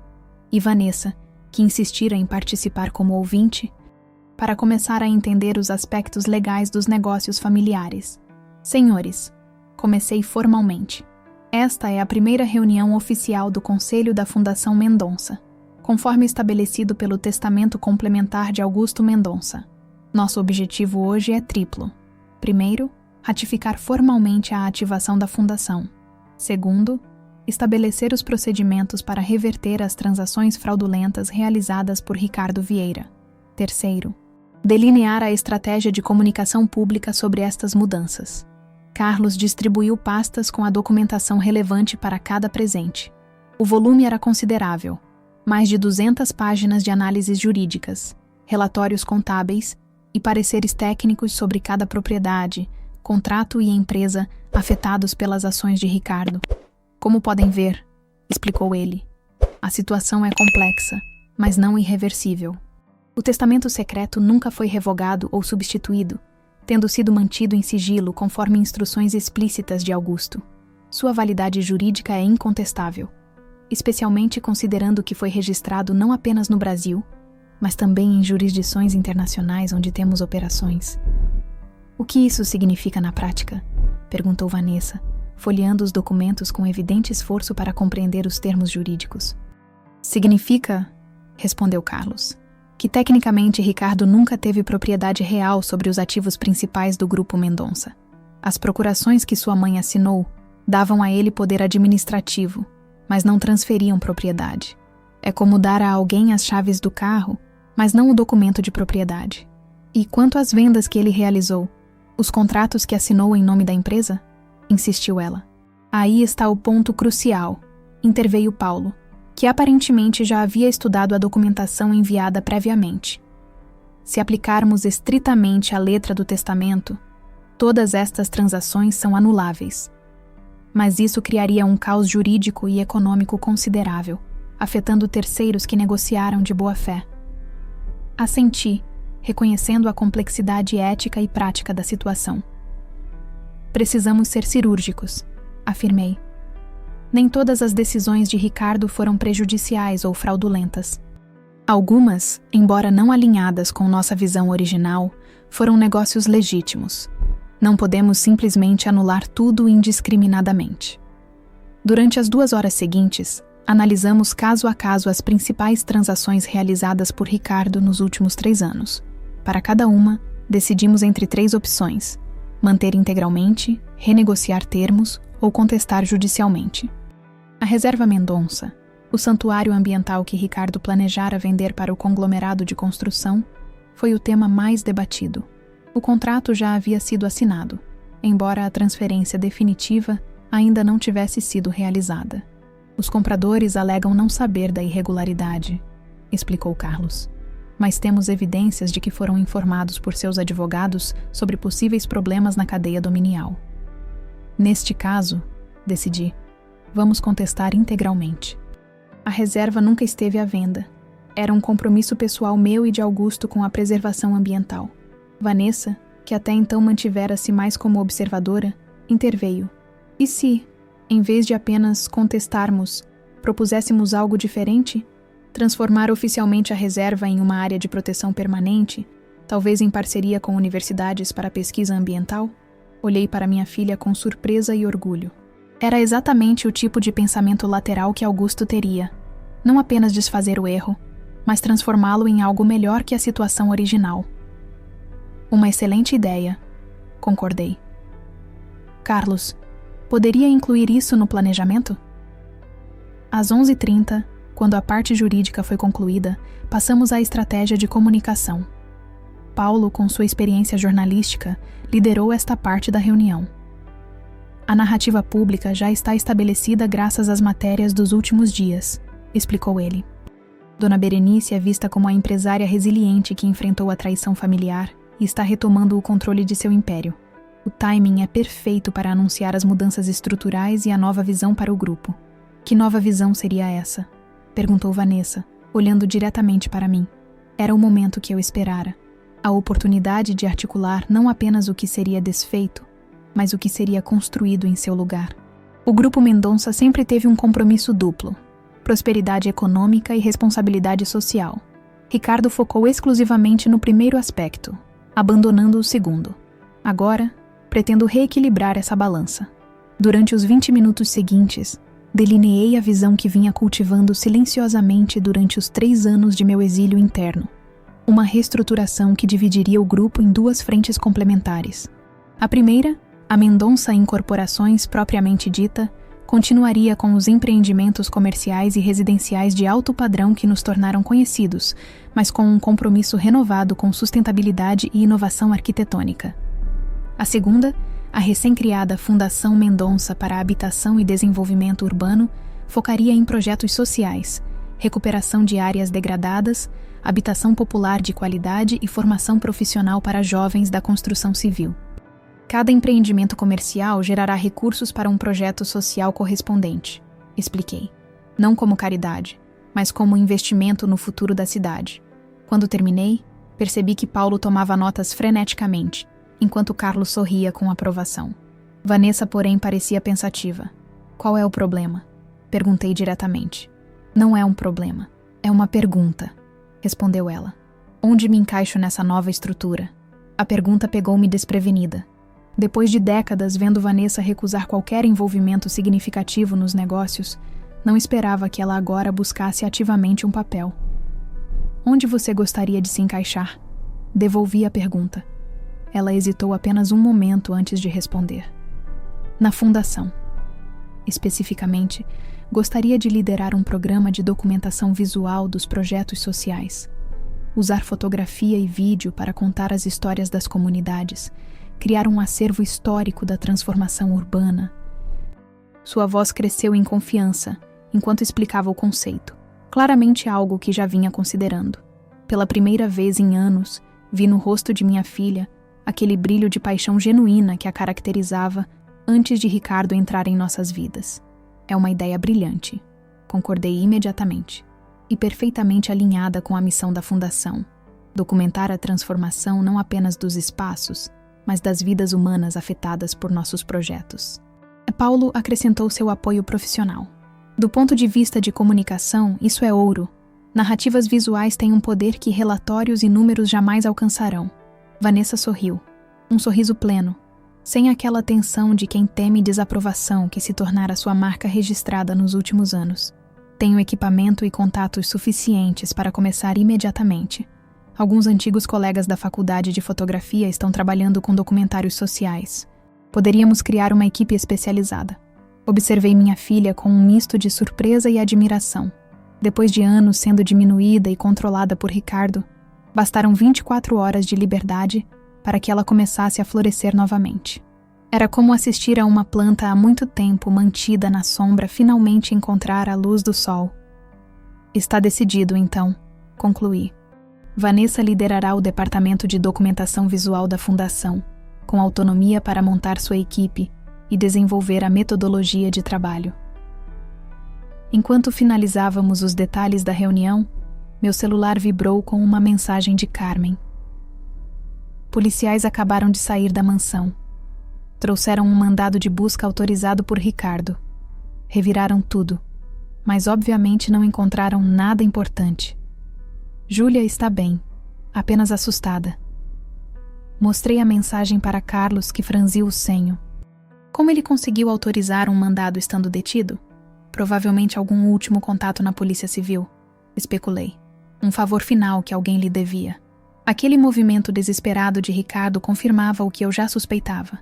Mesmo encurralado, ele ainda tinha recursos e estava disposto a usá-los. Não era hora de baixar a guarda. Precisamos antecipar nosso cronograma, decidi. A coletiva de imprensa que planejávamos para a próxima semana precisa acontecer amanhã. Ricardo claramente está jogando suas últimas cartas. Temos que neutralizá-las antes que causem danos reais. Paulo pegou o telefone imediatamente. Vou organizar tudo. O auditório do jornal está à disposição e posso garantir a presença dos principais veículos de mídia. Não, intervim, após um momento de reflexão. Não em um espaço fechado, controlado.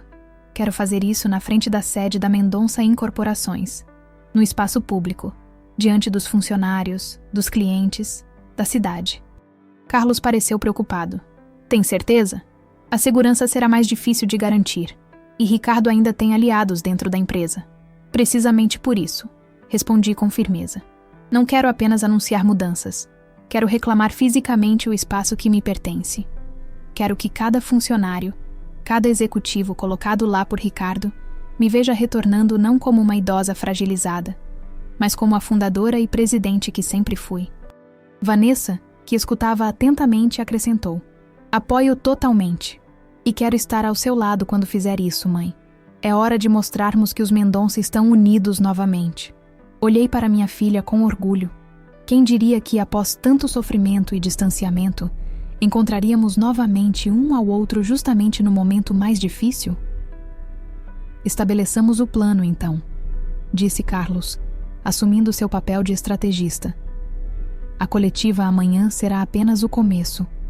Precisamos estar preparados para uma transição completa de poder nas próximas 72 horas, antes que os aliados de Ricardo possam organizar qualquer resistência significativa. Durante a hora seguinte, mapeamos cada departamento da empresa, identificando aliados confiáveis e possíveis opositores. Preparamos comunicados oficiais para fornecedores, clientes e parceiros. Definimos uma estratégia para acessar e proteger os sistemas de TI antes que alguém pudesse deletar informações críticas. E quanto a Ricardo propriamente dito? Perguntou Vanessa quando já estávamos concluindo. Ele certamente tentará alguma manobra judicial para conseguir liberdade provisória. Deixe Ricardo comigo, respondi, com uma calma que surpreendeu a todos, inclusive a mim mesma. Não vou processar apenas pelos crimes financeiros que documentei. Vou adicionar as acusações de violência doméstica. Vanessa empalideceu. Mãe, eu não sei se estou pronta para expor isso publicamente. Tomei suas mãos entre as minhas. Você não precisa ser o rosto público dessa acusação, querida. As marcas em seus pulsos, as fotos que Carmen secretamente documentou ao longo dos anos quando você aparecia machucada em casa. Temos evidências suficientes sem que você precise reviver o trauma publicamente. Seus olhos se arregalaram. Carmen documentou? Você sabia? Suspeitava, admiti.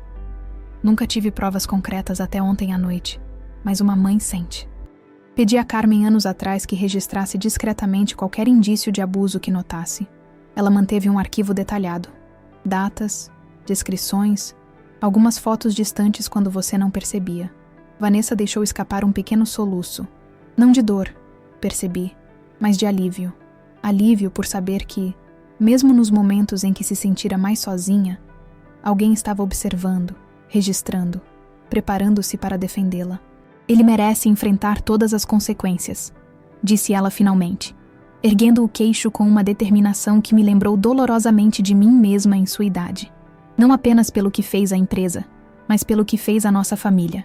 Quando a reunião finalmente terminou, já passava do meio-dia. Enquanto organizávamos os documentos e nos preparávamos para sair, Paulo me chamou discretamente para um canto da sala. "Tenho uma última coisa que preciso mostrar", disse ele, estendendo-me seu tablet com um e-mail aberto. Recebi isso minutos atrás de uma fonte anônima. O e-mail continha um único arquivo anexo. Uma gravação de áudio datada de 3 semanas antes da morte de Augusto. Ao pressionar play, reconheci imediatamente as vozes. Ricardo e um homem que não consegui identificar, discutindo em detalhes o que parecia ser um plano para acelerar a morte de meu marido. "Apenas certifique-se que parece natural. O velho já tem problemas cardíacos, ninguém questionará um infarto", dizia a voz desconhecida. "E quanto ao pagamento?", perguntava Ricardo. "Metade agora, metade quando o atestado de óbito for emitido." Senti minhas pernas fraquejarem. Paulo rapidamente segurou meu braço, ajudando-me a sentar. "De onde veio isso?", perguntei quando finalmente recuperei a voz. A fonte se identificou apenas como um ex-associado arrependido. "O e-mail foi enviado através de servidores anônimos, impossíveis de rastrear. A gravação é autêntica? Nossos técnicos de áudio já estão analisando, mas preliminarmente parece genuína. A voz corresponde a outras gravações públicas de Ricardo." Fechei os olhos, tentando absorver a magnitude daquela revelação. Ricardo não era apenas um fraudador, um abusador. Era possivelmente um assassino. O homem que planejara meticulosamente usurpar meu império começara seu plano muito antes do que eu imaginava, atingindo não apenas os negócios, mas o coração da família, Augusto. "A Polícia Federal precisa receber isso imediatamente", decidi. "Mas não antes da coletiva de amanhã. Não quero que esta acusação pareça uma manobra desesperada de última hora." Paulo assentiu, compreendendo a estratégia. "Entregaremos oficialmente após seu pronunciamento público, quando já tiver reafirmado sua posição na empresa." Ao sair do hotel, sob o sol forte do meio-dia, senti uma determinação renovada. O que começara como uma batalha para recuperar meu patrimônio, agora se revelava uma luta por justiça em seu sentido mais profundo. Não apenas pelos milhões desviados, mas pela vida de meu marido, pelo bem-estar de minha filha, pelo futuro de minha neta. Ricardo havia atacado tudo que me era precioso. Agora, enfrentaria a resposta de uma mulher que não tinha mais nada a perder e tudo a reconquistar. A manhã da coletiva de imprensa amanheceu com um céu de azul intenso, sem nuvens. Um desses dias perfeitos de inverno paulistano, que parecem criados especialmente para momentos decisivos. Acordei antes do sol nascer, após uma noite de sono surpreendentemente tranquila. A verdade é que, pela primeira vez em anos, não havia mais o peso do segredo, da encenação constante, da vigilância autoimposta. Carmen entrou no quarto com meu café da manhã e um sorriso cúmplice. "Grande dia, dona Berenice. O maior em muito tempo, minha amiga." Enquanto saboreava o café, observei pela janela um movimento incomum no jardim. Seguranças contratados por Carlos posicionavam-se discretamente em pontos estratégicos. Técnicos verificavam o carro blindado que nos levaria ao centro da cidade. Júlia caminhava entre as roseiras, aparentemente alheia à tensão no ar, mas com uma postura mais ereta, mais consciente. "As crianças percebem mais do que admitimos", pensei. Minha neta vinha assistindo a tudo com olhos atentos, absorvendo cada detalhe da transformação familiar. Vanessa entrou no quarto sem bater. Uma intimidade que tínhamos perdido há anos e que agora, lentamente, reconstruíamos. "Escolhi seu conjunto para hoje", anunciou, estendendo um cabide com um terno azul marinho de corte impecável. "Encontrei no seu closet. Clássico, poderoso, mas não intimidador." Sorri diante da observação perspicaz. "Exatamente o tom que precisamos hoje." "Também separei algumas de minhas joias antigas para você usar", continuou ela, abrindo uma pequena caixa de veludo. Achei que apreciaria o simbolismo. Dentro estava um conjunto de brincos e colar de pérolas que Augusto me dera quando fundamos a empresa. Não os usava desde seu funeral. Eram preciosos demais, carregados de memórias que até recentemente doíam demais para reviver. "Perfeito", concordei, tocando as pérolas suavemente. "Augusto estará conosco hoje de alguma forma." Enquanto me arrumava, Vanessa permaneceu no quarto, sentada na poltrona junto à janela, observando-me com uma expressão que não consegui decifrar imediatamente. "O que foi?" perguntei finalmente, enquanto aplicava o batom discreto que completava o visual. "Estou tentando lembrar a última vez que vi você assim, verdadeiramente você." A observação me pegou desprevenida. "Como assim?" "Nos últimos anos, mesmo antes de Ricardo mostrar suas verdadeiras cores, você já havia começado a se apagar, a se diminuir. Primeiro após a morte de papai, depois gradualmente em cada reunião familiar, como se estivesse lentamente desaparecendo." Suas palavras atingiram um ponto sensível que eu mesma mal havia reconhecido. Era verdade. Mesmo antes de adotar conscientemente o papel de idosa frágil como estratégia contra Ricardo, eu já vinha me recolhendo, aceitando o papel secundário que a sociedade tão frequentemente impõe às mulheres que envelhecem. "Talvez você esteja certa", admiti, "mas isso acaba hoje." Às 9h30, nosso pequeno comboio deixou a mansão. Eu, Vanessa e Júlia no carro principal. Carlos e Paulo em veículos separados para não chamarmos atenção desnecessária. Seguranças discretos garantiam nossa proteção sem criar um espetáculo. Durante o trajeto, Júlia segurou minha mão firmemente. "Vovó, estou nervosa", admitiu ela com uma franqueza típica de seus 12 anos. "Eu também, querida", confessei, apertando sua mão delicada. "Mas sabe o que sua bisavó italiana sempre dizia? O medo só é problema quando te impede de fazer o que é certo." "Ela dizia isso mesmo?" "Bem, na verdade ela dizia em italiano, com muito mais palavrões."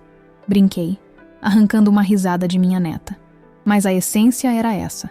Quando chegamos à Avenida Paulista, onde ficava a sede da Mendonça Incorporações, a visão me tirou o fôlego por um momento.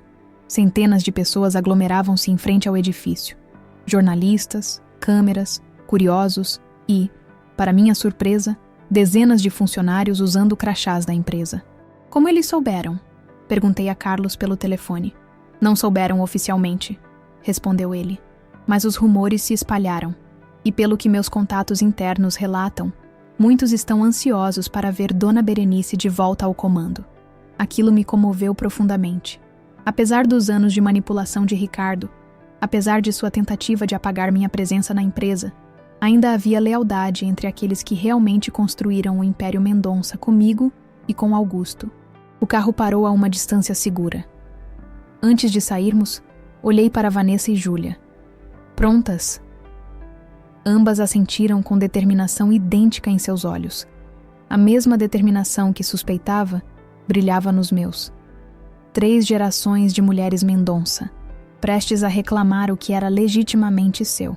Ao descer do veículo, fui imediatamente envolvida pelo burburinho da multidão e pelos flashes das câmeras. Caminhamos calmamente até o pequeno palanque improvisado diante da entrada principal do edifício. Carlos e Paulo já nos esperavam, ao lado de uma mesa com microfones. O silêncio gradual que se estabeleceu quando tomei meu lugar ao microfone foi quase reverente.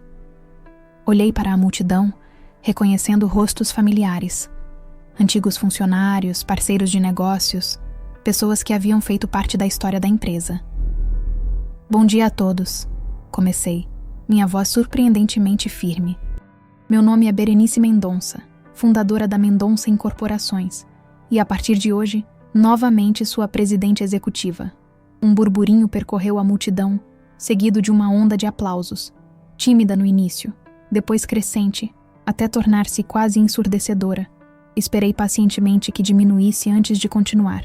"Muitos de vocês acompanharam pelos jornais os eventos recentes envolvendo esta empresa, minha família e meu ex-genro, Ricardo Vieira. Hoje não estou aqui para falar do passado, mas do futuro. Um futuro que começamos a construir agora." Nos 15 minutos seguintes, expliquei em termos claros e diretos a nova estrutura empresarial, a criação da fundação, os projetos sociais que seriam retomados, a renovação do compromisso com a cidade que nos acolheu por décadas. Estava prestes a concluir quando notei uma comoção no fundo da multidão. Seguranças movimentavam-se rapidamente, e vozes alteradas interrompiam o fluxo do discurso. Antes que pudesse entender o que acontecia, vi um rosto que nunca esperaria ver ali. Ricardo. De alguma forma, ele conseguira liberdade provisória, ou mais provavelmente, fugira da custódia. Avançava pela multidão, desgrenhado, visivelmente alterado, empurrando quem estivesse em seu caminho. Atrás dele, policiais tentavam alcançá-lo sem causar tumulto. "Isso é um golpe!" gritou ele quando percebeu que havia sido notado. "Esta mulher está senil, manipulou documentos, falsificou assinaturas." Os seguranças contratados por Carlos moveram-se rapidamente para interceptá-lo, mas erguia a mão, sinalizando que parassem. Esta confrontação era inevitável e talvez necessária. "Deixem-no falar", disse calmamente ao microfone. A multidão abriu caminho, metade chocada, metade fascinada pelo drama que se desenrolava. Ricardo chegou à frente do palanque, ofegante, os olhos injetados revelando que provavelmente estava sob efeito de álcool ou algo pior. "Você não vai destruir tudo o que construí", vociferou ele, apontando o dedo em minha direção. "Tenho amigos poderosos, conexões que você nem imagina. Acha mesmo que uma velha pode simplesmente aparecer e tomar o controle de tudo?" Mantive a calma, consciente das câmeras registrando cada momento daquele confronto público. "Ricardo", respondi sem elevar a voz, "não estou tomando o controle de nada. Estou simplesmente recuperando o que sempre foi meu, o que construí com décadas de trabalho honesto, o que você tentou usurpar através de fraudes, mentiras e manipulações." Ele riu. Aquela mesma risada desdenhosa da noite fatídica em minha mesa de jantar. "Provas? Você tem provas dessas acusações ridículas?" Era um momento que eu não esperava ter em público, mas que agora parecia perfeito em sua teatralidade. Olhei para Paulo, que assentiu discretamente, compreendendo minha intenção sem palavras.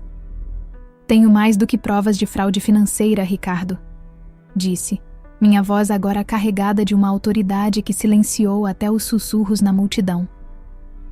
"Tenho evidências do seu plano para assassinar meu marido." O rosto de Ricardo transformou-se instantaneamente. A arrogância deu lugar ao choque, depois ao pânico. Do que está falando, sua velha louca?" Gaguejou, mas sua voz já perdera a convicção anterior. Paulo avançou, segurando seu tablet. "Isto foi enviado anonimamente à redação do jornal", explicou com a autoridade de seu cargo. "Uma gravação onde você discute o pagamento pelo infarto de Augusto Mendonça, semanas antes de sua morte." A multidão reagiu com um ofegar coletivo. Ricardo olhou ao redor, percebendo-se cercado não apenas por seguranças e policiais, mas pela condenação pública que se formava em tempo real. "É falsificação", gritou desesperadamente. "Ela manipulou a gravação. É capaz de qualquer coisa para me destruir." Foi nesse momento que Vanessa deu um passo à frente, colocando-se ao meu lado diante dos microfones. "Eu acreditei em você por anos, Ricardo", disse ela, a voz ligeiramente trêmula no início, mas ganhando firmeza a cada palavra. "Deixei que me afastasse de minha mãe, que controlasse minha vida, que me convencesse de mentiras. Acreditei quando disse que ela era senil, manipuladora, interesseira." Ela ergueu as mangas do blazer, revelando publicamente as marcas em seus pulsos que ainda não haviam desaparecido completamente. "Acreditei mesmo quando me convencia que isso era minha culpa, que eu merecia. Mas nunca mais. Acabou." Ricardo empalideceu, percebendo que havia perdido completamente o controle da situação. Olhou freneticamente ao redor, como um animal encurralado buscando rota de fuga. Por um momento, seus olhos encontraram os meus, e vi algo que jamais esquecerei. O exato momento em que um homem compreende que perdeu tudo. Não apenas dinheiro ou status, mas respeito, reputação, liberdade. 2 policiais federais finalmente o alcançaram, um de cada lado. "Ricardo Vieira", anunciou o mais velho deles. "Está detido por violação das condições de sua prisão preventiva e por novas acusações de tentativa de obstrução da justiça." Enquanto o levavam, debatendo-se inutilmente, um silêncio estranho caiu sobre a multidão. O espetáculo inesperado havia transformado o que deveria ser uma simples coletiva de imprensa em um momento histórico, o tipo de cena que entraria para os documentários sobre grandes corporações brasileiras. Retornei ao microfone, consciente de que todas as atenções agora estavam novamente voltadas para mim.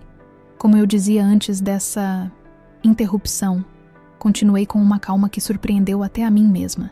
A Mendonça Incorporações está começando um novo capítulo. Um capítulo de transparência, integridade e compromisso renovado com a cidade que nos acolheu. Olhei para Vanessa, que permanecia ao meu lado, ainda visivelmente abalada pela confrontação, mas com uma postura digna que me encheu de orgulho. Júlia havia se juntado a nós, segurando firmemente a mão da mãe. Este novo capítulo será escrito não apenas por mim, mas por minha filha Vanessa, que liderará nossa nova fundação para projetos sociais, e, eventualmente, por minha neta Júlia, representando a terceira geração desta família que ajudou a construir São Paulo. Os aplausos que se seguiram eram diferentes dos anteriores, mais calorosos, mais genuínos, carregados não apenas de aprovação, mas de emoção autêntica. Vi lágrimas nos olhos de funcionários antigos, sorrisos nos rostos de jornalistas que abandonavam momentaneamente a neutralidade profissional. Quando finalmente deixamos o palanque, fomos cercadas não por perguntas adicionais, mas por pessoas querendo simplesmente apertar nossas mãos, oferecer boas-vindas, expressar apoio. Uma senhora idosa, que reconheci como antiga recepcionista da empresa, agora obviamente aposentada, abraçou-me com força surpreendente para sua idade. Dona Berenice, sussurrou ela em meu ouvido. A senhora sempre foi nossa verdadeira líder. Bem-vinda de volta. Aquelas palavras simples, mais que qualquer manchete ou reportagem, selaram para mim o significado daquele dia. Não era apenas sobre recuperar empresas ou fortunas, mas sobre reclamar minha própria identidade, meu lugar no mundo que construí. No carro, retornando para casa, Júlia quebrou o silêncio contemplativo que nos envolvera. Vovó, acho que nunca vi nada tão corajoso quanto o que você e mamãe fizeram hoje. Troquei um olhar com Vanessa pelo retrovisor, um olhar que carregava décadas de história, de mal-entendidos, de distância e, finalmente, de reconexão. A coragem, Júlia, respondi. Não é nunca sentir medo, é sentir medo e ainda assim fazer o que é certo. Como se para confirmar o fechamento daquele ciclo, meu celular tocou com uma notificação. A gravação incriminadora havia sido entregue oficialmente à Polícia Federal. Ricardo enfrentaria agora não apenas acusações de fraude e violência doméstica, mas uma investigação por homicídio qualificado. Augusto finalmente teria justiça. E eu, aos 68 anos, não estava encerrando uma carreira ou um capítulo. Estava começando um inteiramente novo. 6 meses se passaram desde aquela coletiva de imprensa que mudou tudo. 6 meses de transformações intensas, de reconstrução não apenas de empresas, mas de relacionamentos, confiança e visões de futuro. Ricardo foi formalmente indiciado por homicídio qualificado após análises confirmarem a autenticidade da gravação. As investigações revelaram um plano meticuloso. Ele havia subornado um enfermeiro para adulterar os medicamentos cardíacos de Augusto, precipitando o infarto que todos acreditávamos ter sido natural. O julgamento ainda está em curso, mas as evidências são esmagadoras. Os advogados mais otimistas falam em 30 anos de prisão. A transição na empresa aconteceu mais suavemente do que esperávamos. Os executivos que Ricardo colocara em posições-chave, percebendo o novo cenário, rapidamente alinharam-se com a nova administração ou pediram demissão. Funcionários antigos, afastados durante sua gestão, retornaram com entusiasmo. Em apenas 3 meses, a Mendonça Incorporações estava novamente operando com a filosofia que Augusto e eu estabelecemos décadas atrás. Vanessa surpreendeu a todos, especialmente a si mesma, com sua dedicação à fundação. O programa de documentação visual que propusera tornou-se um sucesso imediato, gerando exposições fotográficas que atraíram atenção para nossos projetos sociais. Mais importante, ela redescobriu sua paixão pela fotografia, seu talento natural que ficara adormecido por tantos anos. Sabe o que mais me impressiona? Comentou ela numa tarde enquanto revisávamos os projetos em andamento na biblioteca da mansão. Como rapidamente voltei a ser eu mesma, como se a versão manipulada e diminuída que vivi por 2 décadas fosse apenas um pesadelo do qual finalmente acordei. A verdade sempre encontra seu caminho de volta à superfície. Respondi. observando como o sol da tarde iluminava seu rosto agora relaxado, livre das linhas de tensão constante que a caracterizaram por tanto tempo. Como água, que sempre encontra um caminho para fluir, não importa quantas barragens tentem contê-la. Júlia, minha neta perspicaz, floresceu neste novo ambiente familiar. Livre da tensão que permeava sua casa, passou a visitar-me quase diariamente após a escola. Desenvolvemos um ritual: chá na varanda, conversas sobre livros, suas aulas, meus projetos. Às vezes, apenas ficávamos em silêncio confortável, observando os beija-flores que disputavam os alimentadores que instalei especialmente para ela. Vovó, perguntou-me certo dia, você nunca pensou em escrever sua história? Tudo o que construiu, os obstáculos que superou como mulher empresária em uma época que isso era praticamente impossível? A pergunta me pegou desprevenida. Nunca tive tempo para olhar para trás. Admiti. Sempre havia o próximo projeto, o próximo desafio. Talvez agora seja o momento, sugeriu ela com aquela sabedoria surpreendente de seus 12 anos. Não para olhar para trás com nostalgia, mas para mostrar o caminho para outras mulheres. A sugestão plantou uma semente que floresceu lentamente. Nas semanas seguintes, comecei a gravar memórias em um pequeno gravador que Júlia me presenteou. Não para publicação imediata, mas como um legado para as gerações futuras de mulheres Mendonça. E talvez, eventualmente, para outras mulheres que enfrentam batalhas semelhantes. Quanto à mansão no Jardim Europa, ela ganhou nova vida. Abri as portas que Ricardo sempre manteve fechadas, deixei entrar luz nos cômodos raramente usados. Os jantares de domingo tornaram-se uma tradição novamente, reunindo não apenas a família, mas amigos, parceiros, pessoas que faziam parte da história que continuávamos a construir. Em um desses domingos, após todos os convidados partirem, encontrei-me sozinha na sala de estar com Vanessa. Júlia já havia adormecido, exausta após uma tarde brincando com outras crianças no jardim.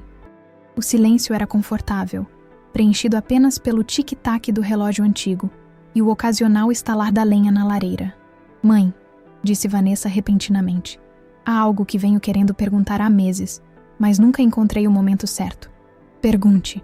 Encorajei, imaginando que seria algo sobre Ricardo, sobre o passado que ainda ocasionalmente lançava sombras sobre nosso presente. Por que você nunca desistiu de mim? Mesmo quando eu estava completamente sob influência dele, mesmo quando ajudei em algumas de suas manobras, por que continuou acreditando que eu voltaria? A pergunta me tocou profundamente. Refleti por um momento antes de responder. Quando você nasceu, Vanessa, fiz uma promessa a mim mesma, que não importa o que acontecesse, jamais confundiria suas ações com sua essência, que amaria a pessoa que você é, não apenas o que você faz ou deixa de fazer. Fiz uma pausa, procurando as palavras certas para expressar algo tão fundamental. Durante aqueles anos difíceis, nunca deixei de ver fagulhas da verdadeira Vanessa, mesmo quando você mesma parecia tê-la perdido de vista. E sabia, tinha certeza absoluta, que aquelas fagulhas poderiam reacender a qualquer momento, com o combustível certo. E qual era esse combustível? Perguntou ela, os olhos brilhantes com lágrimas contidas. Liberdade, respondi simplesmente. Liberdade para escolher, para ser, para redescobrir sua própria voz. Nós nos abraçamos então, não como mãe e filha separadas por décadas de incompreensões, mas como duas mulheres que haviam atravessado tempestades e emergido mais fortes, mais sábias, mais conectadas. Quando nos separamos, Vanessa sorriu, aquele sorriso pleno, sem reservas, que eu temia nunca mais ver. Vou acordar Júlia, disse ela levantando-se. Já está tarde. Deixe-a dormir aqui esta noite, sugeri. O quarto dela está sempre pronto. Depois que Vanessa também se recolheu, permaneci na sala, observando as fotografias familiares que voltaram a decorar as paredes. Augusto sorrindo ao lado de nossa primeira obra concluída. Vanessa criança, correndo pelo canteiro de obras com um capacete enorme demais para sua cabeça pequena. Júlia bebê, nos braços do avô que infelizmente pouco conviveu com ela. Histórias visuais de uma família que construiu não apenas prédios, mas um legado. Caminhei até a janela, observando as luzes de São Paulo ao longe. A cidade que acolheu meus pais imigrantes, que testemunhou minha ascensão de filha de pedreiro a empresária respeitada, que agora via o renascimento do Império Mendonça sob uma visão renovada, mais alinhada com as necessidades contemporâneas. Percebi então uma verdade fundamental que talvez só a idade possa realmente revelar. A vida raramente segue o caminho que planejamos, mas frequentemente nos leva exatamente onde precisamos estar. Aos 68 anos, quando muitos esperam que mulheres como eu se recolham a um papel secundário, redescobri minha força, meu propósito, minha voz. Não apenas recuperei o controle das empresas que construí, mas reconquistei algo muito mais precioso, minha própria narrativa. O Império Mendonça continuará crescendo, evoluindo, adaptando-se aos novos tempos. Vanessa encontrou seu caminho único para contribuir, honrando o legado familiar sem sacrificar sua individualidade. Júlia crescerá conhecendo tanto a história de triunfos quanto a de quedas, preparada para escolher seu próprio papel nessa saga. Quanto a mim, descobri que não existe idade para recomeçar, para redefinir quem somos e o que queremos ser. Que nosso valor não diminui com as rugas que surgem em nosso rosto, com os fios prateados que se multiplicam em nosso cabelo. Ricardo cometeu um erro fatal ao me subestimar. O mesmo erro que a sociedade frequentemente comete com mulheres que cruzam a barreira invisível dos 60 anos. Confundir discrição com fraqueza, silêncio com submissão, experiência com obsolescência. Na manhã seguinte, ao tomar meu café observando o nascer do sol no jardim, um ritual que mantenho há décadas, refleti sobre o extraordinário percurso que me trouxe até este momento. Da menina que acompanhava o pai nas obras à viúva que recuperou um império usando apenas inteligência, paciência e determinação inabalável. Meu genro riu. Sua aposentadoria mal paga o jantar. No dia seguinte, ele recebeu uma notificação judicial que mudaria sua vida para sempre. E eu simplesmente reclamei o que sempre foi meu por direito. Não apenas empresas ou propriedades, mas minha dignidade, minha força e meu lugar no mundo que ajudei a construir.